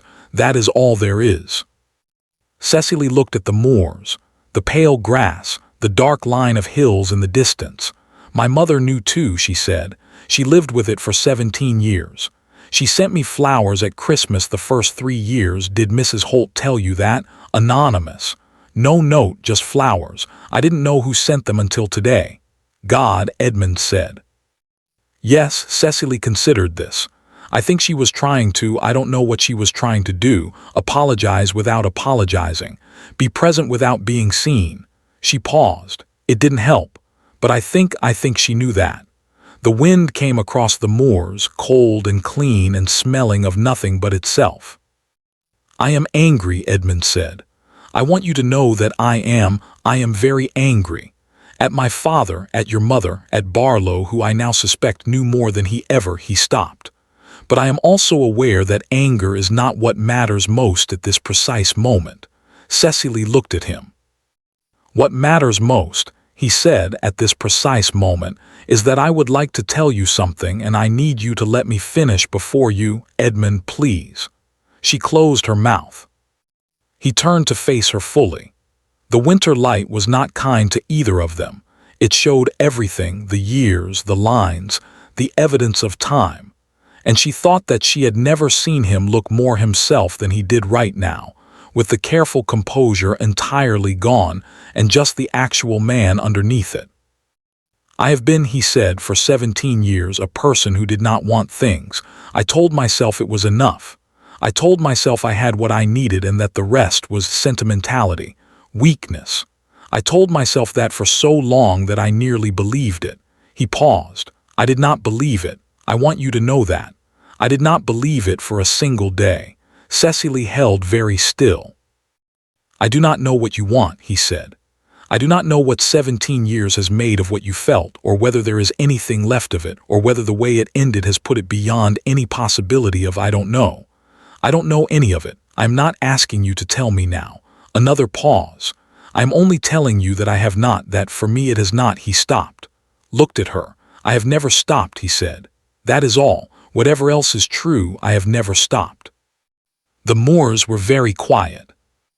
Cecily looked at him for a long moment. She thought about the system she had built, the discipline, the content life, the good enough life, the life she had decided to want because it was the one available to her. She thought about Dr. Graves and his honest warmth and her honest inability to want it. She thought about the pianoforte with the missing key that she loved disproportionately, and the children on Monday morning, and the ceiling with the crack shaped like a river. She thought about standing at this very wall 6 days ago telling herself she was content. She thought about what content actually meant and what she had been using it to replace. "I know," she said, 2 words, very quiet. Edmund looked at her. "I know," she said again, "I never stopped either. I want you to know that I am furious about it. I have been furious about it for years. It was extremely inconvenient. Something happened in his face. Not quite a smile. Something more complicated than a smile and more real."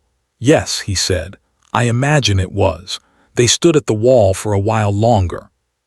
They did not touch. They were not yet at touching. There was too much still between them, too much to say, too many things to be settled before any of that. They both understood this without discussing it. But they stood there together in the December cold and looked at the moors, and that was something. That was, in fact, quite a lot. The trouble arrived from London on Thursday. A letter from Lord Pemberton himself this time. Not his mother, not a solicitor, Pemberton directly, which told Edmund something about how seriously the family was taking the situation. He read it in his room at the inn with Harriet sitting across from him, having decided some days ago that Harriet's counsel was something he valued and intended to use. The letter was not precisely a threat. It was the kind of letter that surrounds a threat very closely without quite becoming one, expressions of confusion at Edmund's continued absence, references to the understanding that had been reached between the families, a careful mention of how unfortunate it would be if the matter became a subject of wider discussion. "They will talk," Harriet said when she had read it. "Yes. If they discover Cecily is alive, and they will eventually, these things cannot be contained. They will say she entrapped you, that she manufactured her own death to trap a duke. They will make it as ugly as they can, I know, and Cecily has no legal identity. She is still on paper dead. Which means, I know," Edmund said again, "I have been thinking about nothing else for 2 days. Harriet looked at him. "What do you intend to do?" Edmund set the letter down. He had spent 2 days with this problem, turning it over, examining it, looking for the straightforward path through it. There was no straightforward path. There was only the path that was right, which was going to be neither easy nor quiet nor free of consequence. He found, sitting there in the small inn room with the Moors outside and Harriet Vane watching him with her unreadable eyes, that he did not care about any of that. "I intend," he said, "to go back to London." Harriet's expression shifted. "With Cecily." "That is her decision." He paused. "But I intend to make certain she understands what I am going back to do." "And what is that?" Edmund looked at the letter from Pemberton, at the careful, surrounding language, at the threat dressed in the clothing of concern. "I am going to make it very difficult," he said quietly, "for anyone to say anything about Cecily Vane except the truth." He went to the cottage that evening. Cecily was alone. Mrs. Holt had retired early. Harriet was at the inn, and she opened the door and looked at his face and said, "Come in. Something has happened. A letter from Pemberton. Sit down. Tell me." He told her, all of it, the letter, Harriet's assessment, the shape of what was coming. He told her plainly and completely, the way he had learned in 6 days of careful conversation that she preferred things to be told. She listened without interrupting. When he finished, she was quiet for a moment. "They will be unpleasant," she said, "very likely. I have been unpleasant things before." She looked at the fire, dead, for instance. "That was quite unpleasant." He looked at her. "That was almost a joke," he said. "Yes, well," she pressed her lips together, "I am working up to it." The fire crackled. Outside, the wind moved across the moors. "Edmund," she said, What exactly are you proposing to do in London? Whatever is necessary, he said, to restore your name, your legal existence, and after that. He looked at her steadily. I told you, I'm not asking you for anything now. I'm not asking you to decide anything. I am telling you what I intend to do regardless of what you decide. She looked back at him. You are the most stubborn man, she said. Yes, he agreed. You knew that at 19. I did, she said. I found it very irritating. And now, a pause, long enough that he felt it. Still irritating, she said. Somewhat less so. That night after he had gone, Cecily sat alone by the fire. She thought about London, about walking back into a world that had buried her, with a name she would have to reclaim, and a story she would have to tell, and 100 rooms full of people who would look at her with the specific appetite of those who enjoy other people's catastrophes. She thought about what it would cost. She thought about what staying would cost. She reached for the letter from the tin, the old Duke's letter, the one with the legal weight Mrs. Holt had preserved, and she read it one more time, not for the information. She had the information. She read it because she needed to feel the full dimension of what had been done to her before she decided what to do with it. She read it. She folded it. She held it in her hands for a moment. Then she set it on the table, went to her writing desk, and began methodically, deliberately, with the focused calm of a woman who has been underestimated for 17 years and has decided she is finished with it, to make a list. Everything she would need, everything she would have to do, everything she intended to say in London in public, in the full hearing of everyone who had been told she was dead. She wrote until the fire burned low. Then she went to bed and slept for the first time in weeks without waking. She had forgotten how loud it was. That was the first thing, not the size of it, not the smell of coal smoke and river, and 10,000 lives being lived in close proximity, but the noise. The constant, layered, indifferent noise of a city that did not know or care that Cecily Ann Vane had just ridden back into it after 17 years of being dead. She sat in the carriage with Harriet beside her and watched London reassemble itself outside the window. The familiar streets becoming unfamiliar and then familiar again, in the disorienting way of places one has known in a different life. And she kept her hands folded in her lap and her face composed and thought about her list. She had written 4 pages. She had reviewed them every evening for the 2 weeks of preparation before they left Yorkshire. She knew what needed to be done, and in what order, and she had decided that the only way through it was directly, which was the only way she had ever known how to do anything that mattered. Edmund was in a separate carriage. This had been her decision, arriving together before anything was established, would hand the gossips precisely the narrative they were looking for. They had agreed on it practically, in the manner they had developed over the last weeks for discussing practical things, which was efficiently and without excessive feeling, because the feeling was there in abundance and needed to be managed carefully or it would get in the way of the work. There was a great deal of work to do first. She intended to do it. Edmund had arranged a house for her and Harriet in a quiet street in Mayfair, not his own, not adjacent to his own, a property belonging to a friend who was wintering abroad and had been persuaded to make it available. It was clean and well-staffed and entirely respectable, which was what was needed. Cecily walked through it on the first afternoon with the methodical attention she brought to new spaces and decided it would do. Harriet watched her from the doorway of the upstairs sitting room. "You're not frightened at all, are you?" she said. "Not quite a question." "I'm terrified," Cecily said, examining the writing desk by the window. "I've simply decided it's irrelevant."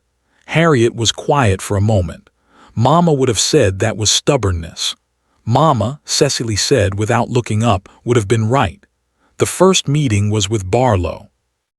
Edmund had requested it, formally, in writing, with the specific language of a man who has decided to be very deliberate about everything he does for the foreseeable future. Barlow was 67, the 3rd generation of his family to serve the Ashford dukedom, and he arrived at Renmore House on a gray January morning with the expression of a man who has suspected for some time that a reckoning was approaching and has not managed to adequately prepare for it. Cecily was already there when he arrived.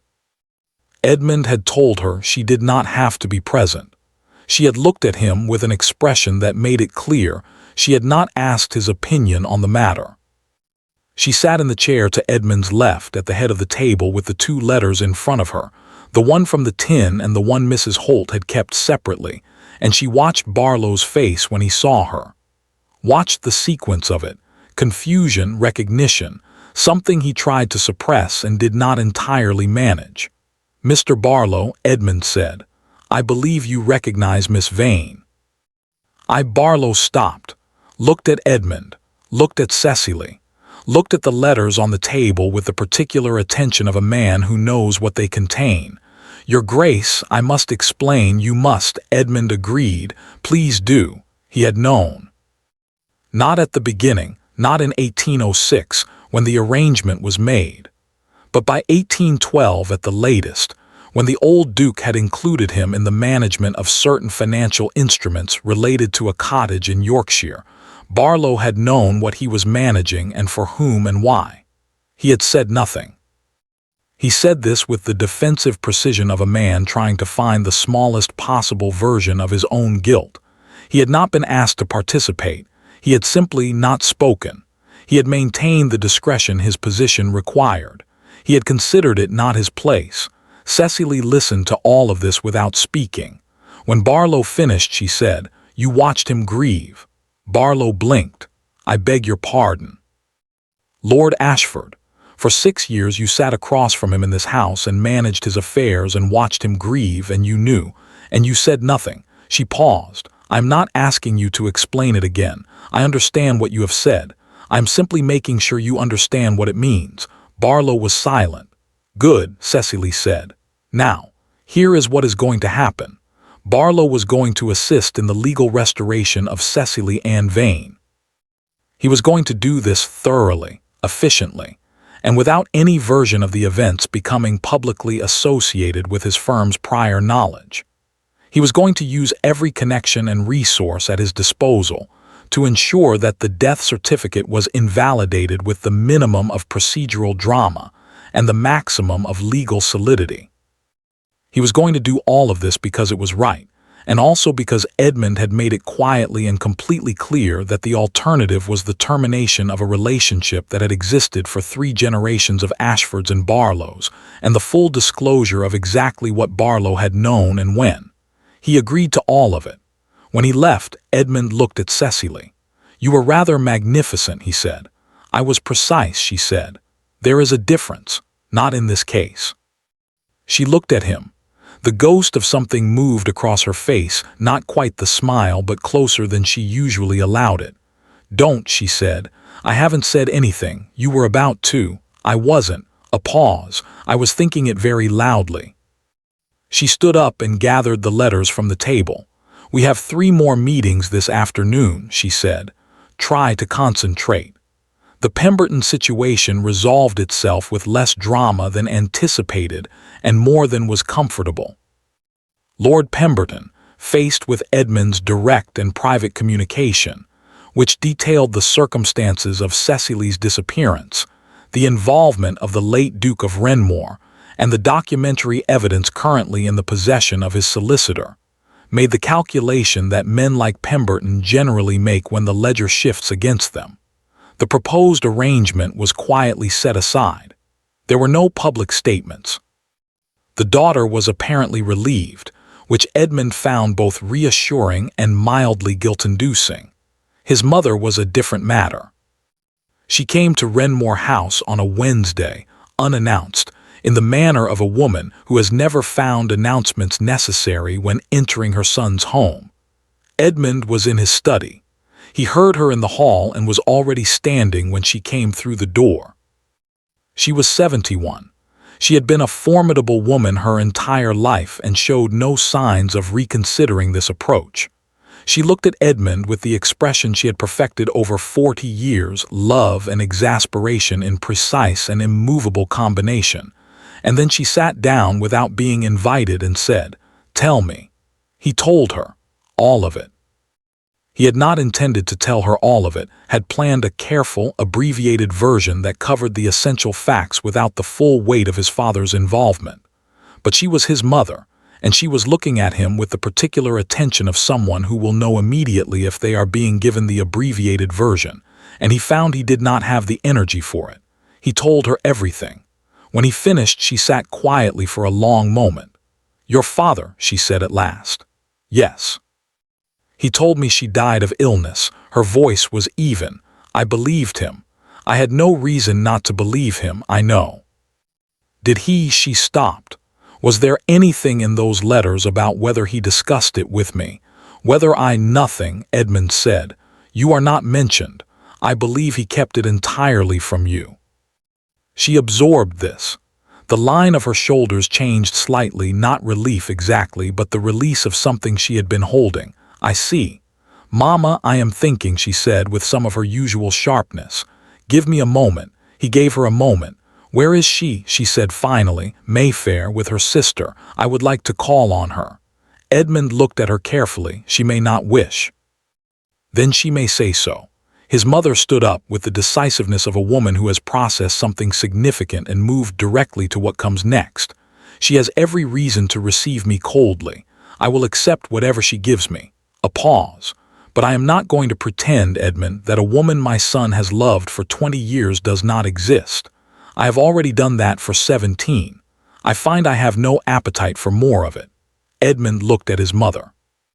He thought, not for the first time, that she was considerably more remarkable than he usually remembered to give her credit for. "I'll send word ahead," he said. The call was not easy. Cecily received the Dowager Duchess of Renmore in Harriet's small sitting room on a Thursday afternoon, with Harriet present and tea that nobody drank, and a silence that had to be navigated rather than simply endured. Edmund's mother did not pretend.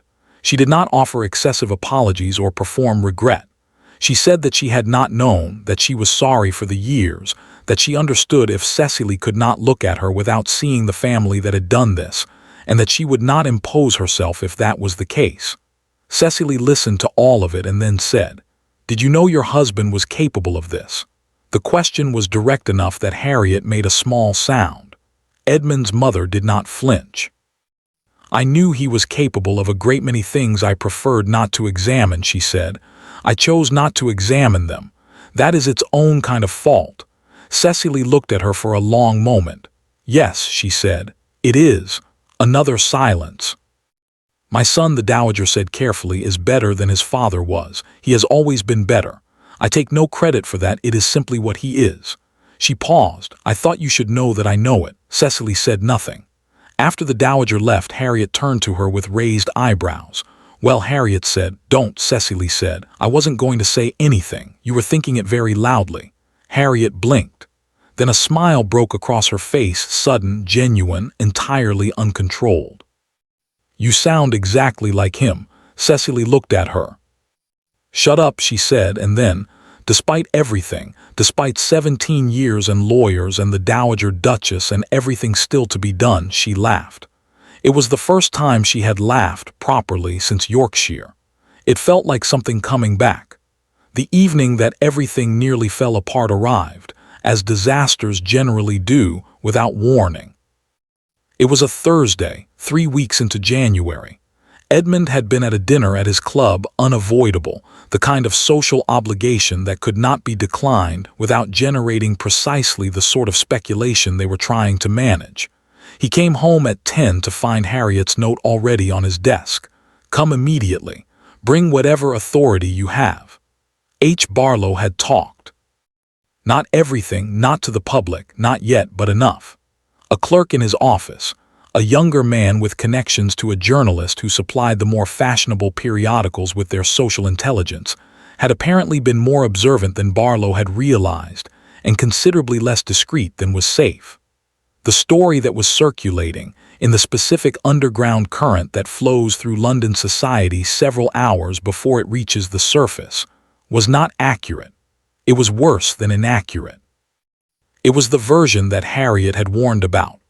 A woman, previously unknown, making claims on the Duke of Renmore, a mysterious past, questions of identity and motive and inheritance.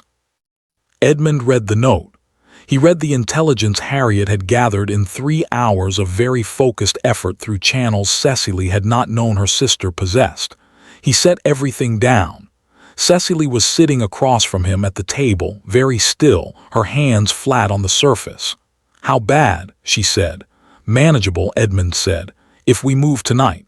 "What does tonight mean?" He looked at her. "It means we do not wait for the story to set. We do not give it time to become the version people believe." He paused. "Lord and Lady Sefton are hosting this evening. Half of London is there. If we arrive together publicly, with the truth stated plainly, we take the story away from anyone who intends to tell a worse one." Cecily looked at him steadily. "You are proposing to walk into a room full of people who think I am dead?" "Yes, tonight, within the hour ideally." She was quiet for a moment. He watched her watch the thing he had been watching for weeks, the particular quality of her stillness when she was deciding something. Not hesitation. Assessment. "All right," she said. She stood up. "Give me 20 minutes. She was ready in 18. She came downstairs in dark blue, not mourning, not white, nothing that could be read as either supplication or performance. She had dressed simply and well, with the assurance of a woman who understands that the point is not to be looked at but to be impossible to look away from, which is a different thing entirely. Edmund was waiting in the hall. He looked at her and said nothing for a moment. "Well," Cecily said.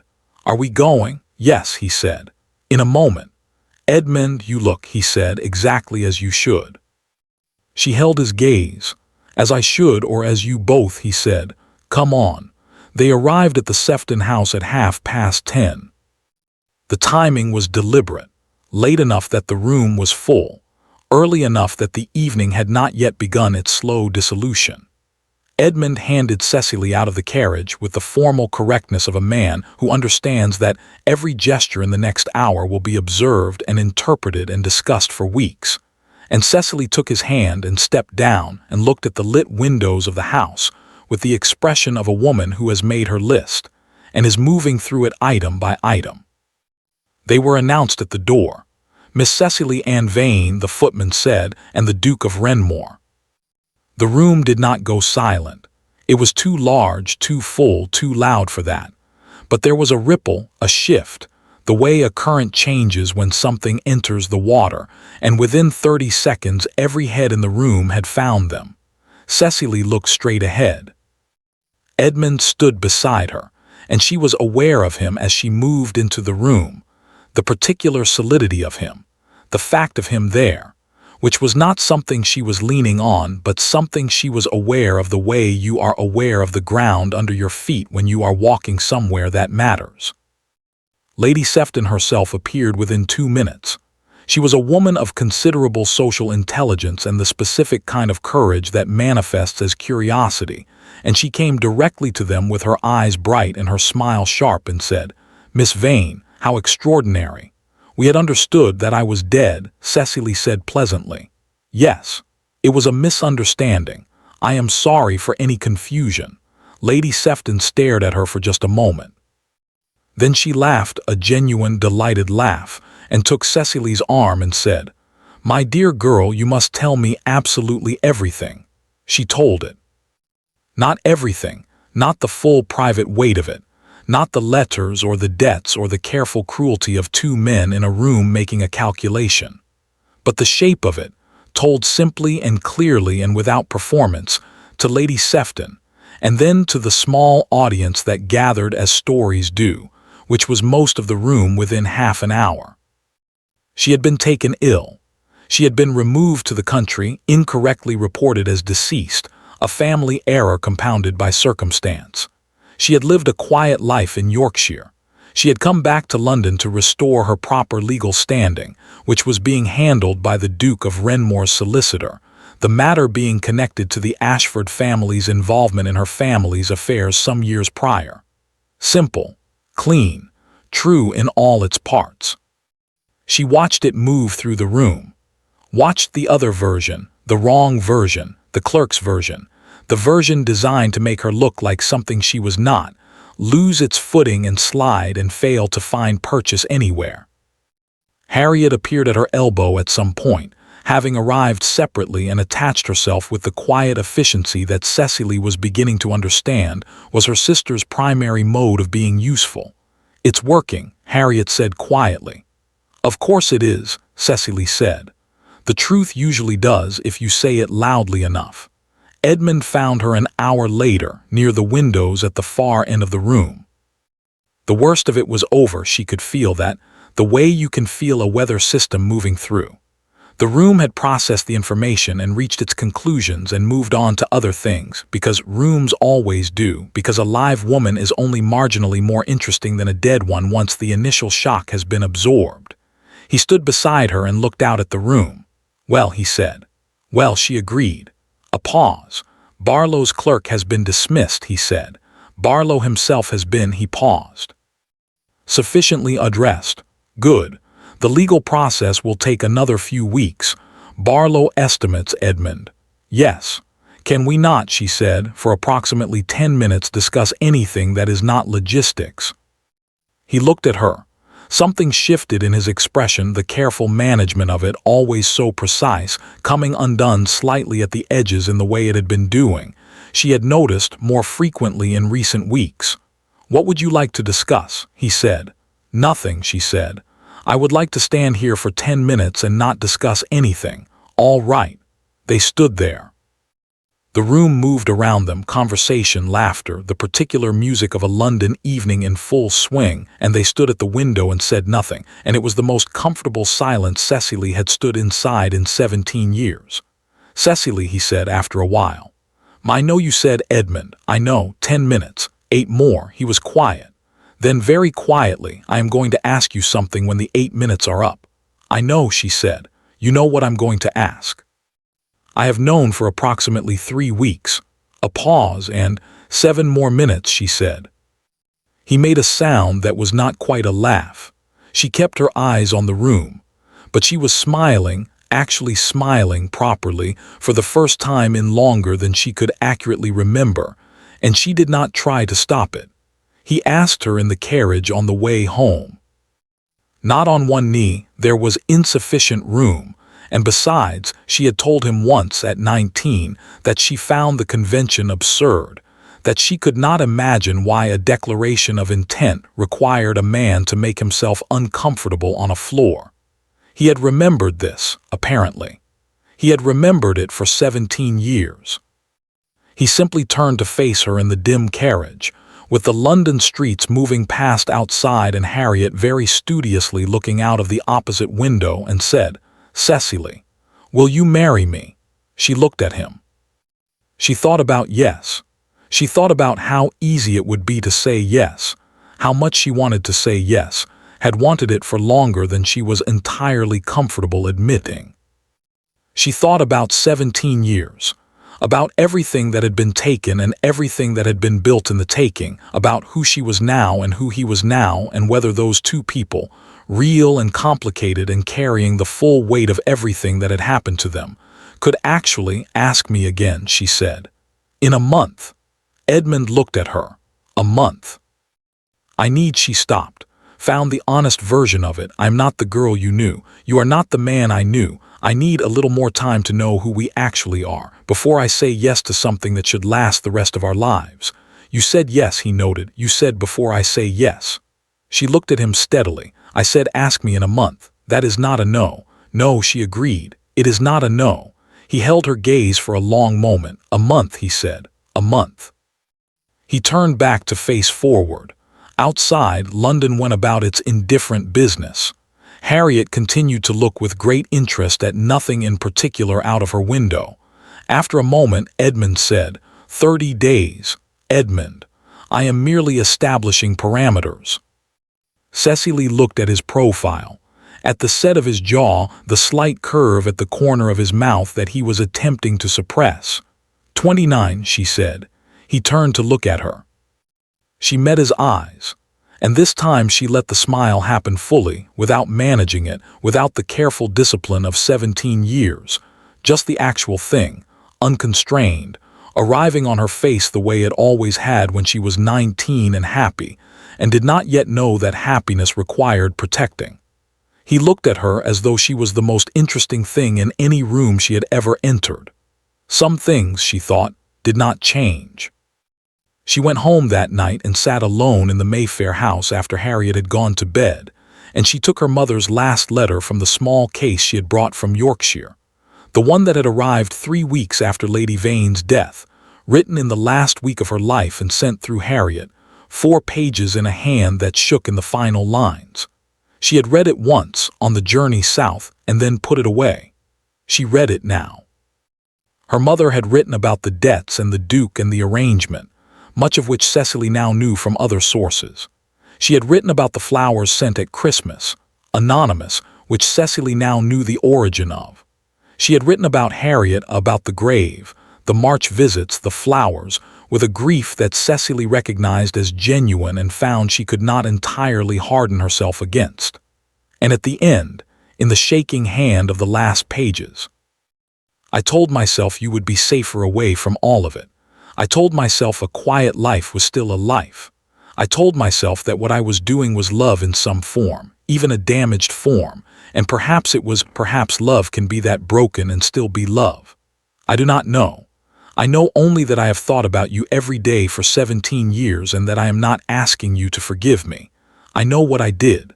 I am only asking you to know that I knew it too, that I never stopped knowing it.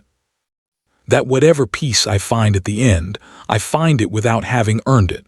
Your mother. Cecily sat with the letter for a long time. She thought about forgiveness, what it was, what it cost, who it was actually for. She thought about a woman sending anonymous flowers every December to a daughter she had erased, which was one of the most useless and most human things she had ever heard of. She folded the letter. She put it back in the case. She did not close the case yet. She sat with it open on the table in front of her in the quiet London house. In the new year of a new life she was still learning the shape of, and she thought for a long time about the difference between forgiveness and peace, and whether you could have the second without quite managing the first. She thought she might be able to. She thought it might take a while. She closed the case. She went to bed. She slept well. Renmore, October 1824. The wedding was small. This had been Cecily's decision, made early and without negotiation. She had been the subject of enough public interest in the preceding months to last her considerable time, and she had no desire to stand in a London church and be examined by 300 people who had spent the better part of the year discussing her. Edmund had agreed without argument, which she had noted and appreciated. They were married on a Saturday morning in the village church near Renmore, with Harriet as witness and Lord Bexley standing beside Edmund with the expression of a man who has been waiting for this for 20 years and intends to enjoy every moment of it. The vicar was brief. The sun came through the old windows at an angle that turned everything briefly gold. Cecily wore deep green. She had been told ivory was traditional. She had considered this information and set it aside. Edmund had asked her, as promised, 29 days after the carriage. She had said yes. She had said it simply, without drama, in the small sitting room in Mayfair on a Tuesday afternoon, with tea going cold on the table between them. He had taken her hand and held it and not said anything for a long moment, and she had understood, in the silence, the full dimension of what the yes meant to both of them. They did not discuss the 17 years again after that. Not because it was forgotten, not because it had ceased to matter, but because they had said what needed to be said in Yorkshire and in London and in all the months between, and continuing to say it would have been a way of living inside it rather than past it, and they had both had enough of living inside it. They carried it. They simply did not carry it aloud. Harriet stayed in London, which suited her and suited Cecily, who had decided in the course of 10 months that her sister was one of the most capable people she had ever encountered, and that having her at a distance she could reach in a day was among the better arrangements of her new life. She visited Renmore for a month in the summer, ate Edmund's cook out of house and home, reorganized the library in a way Edmund protested, and then quietly admitted was an improvement, and returned to London with the satisfied air of someone who has done exactly what was needed.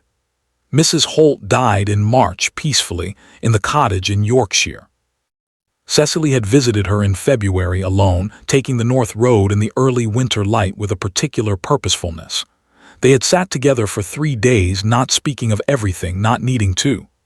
On the last morning, Mrs. Holt had held Cecily's hand and looked at her with those sharp, dark eyes and said, "You are all right." It was not a question. "Yes," Cecily said. "Good," said Mrs. Holt, and seemed at last satisfied.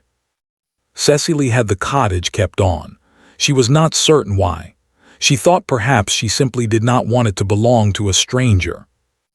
In October, a year after Harriet had arrived at Renmore's door with 7 words that had stopped Edmund's heart, Cecily stood in the garden of Renmore House in the autumn light and looked at the grounds and thought about lists. She had made so many lists in the past year.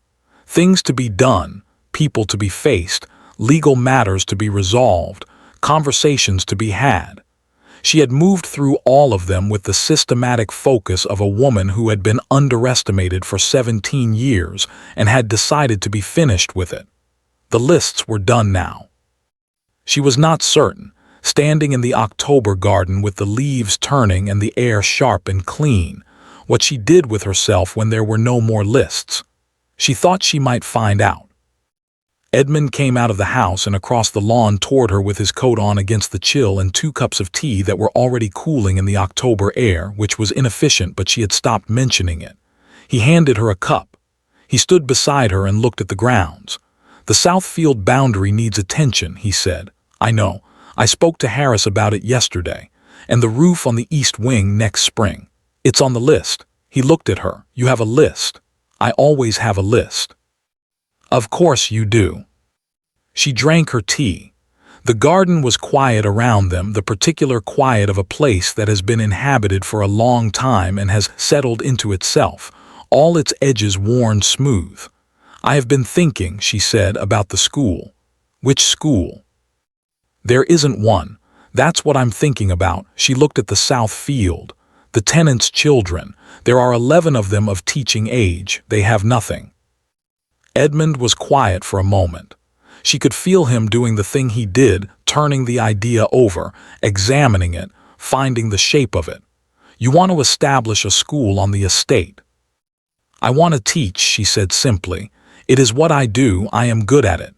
And there is a perfectly adequate outbuilding near the home farm that is doing nothing useful." He looked at her. She looked back. 11 children, he said, "to begin with." "To begin with," he repeated. The corner of his mouth moved. "Of course." She turned back to the garden. The leaves were coming down in the light slowly in that unhurried October way, and the grounds of Renmore stretched out before her in the afternoon sun, her home, she thought, allowing herself to think it without qualification. Her home, her life, the man beside her, hers. She had been hidden for 17 years. She had been angry about it for 17 years, and she had been right to be angry, and she was done being angry now. She had come back. She had taken her name from a death certificate and worn it again, and it fit differently than before, the way everything fits differently when you have grown into it through difficulty rather than ease, but it fit. She was here. She was, in all the ways that mattered, entirely and irrevocably herself. "Edmund," she said. 30 days was perfectly sufficient as it turned out. He was quiet for a moment.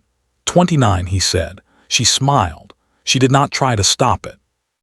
Thank you for listening to the story all the way to the end. Please tell us which city you're watching from and what the story made you feel. Don't forget to subscribe so you won't miss new stories.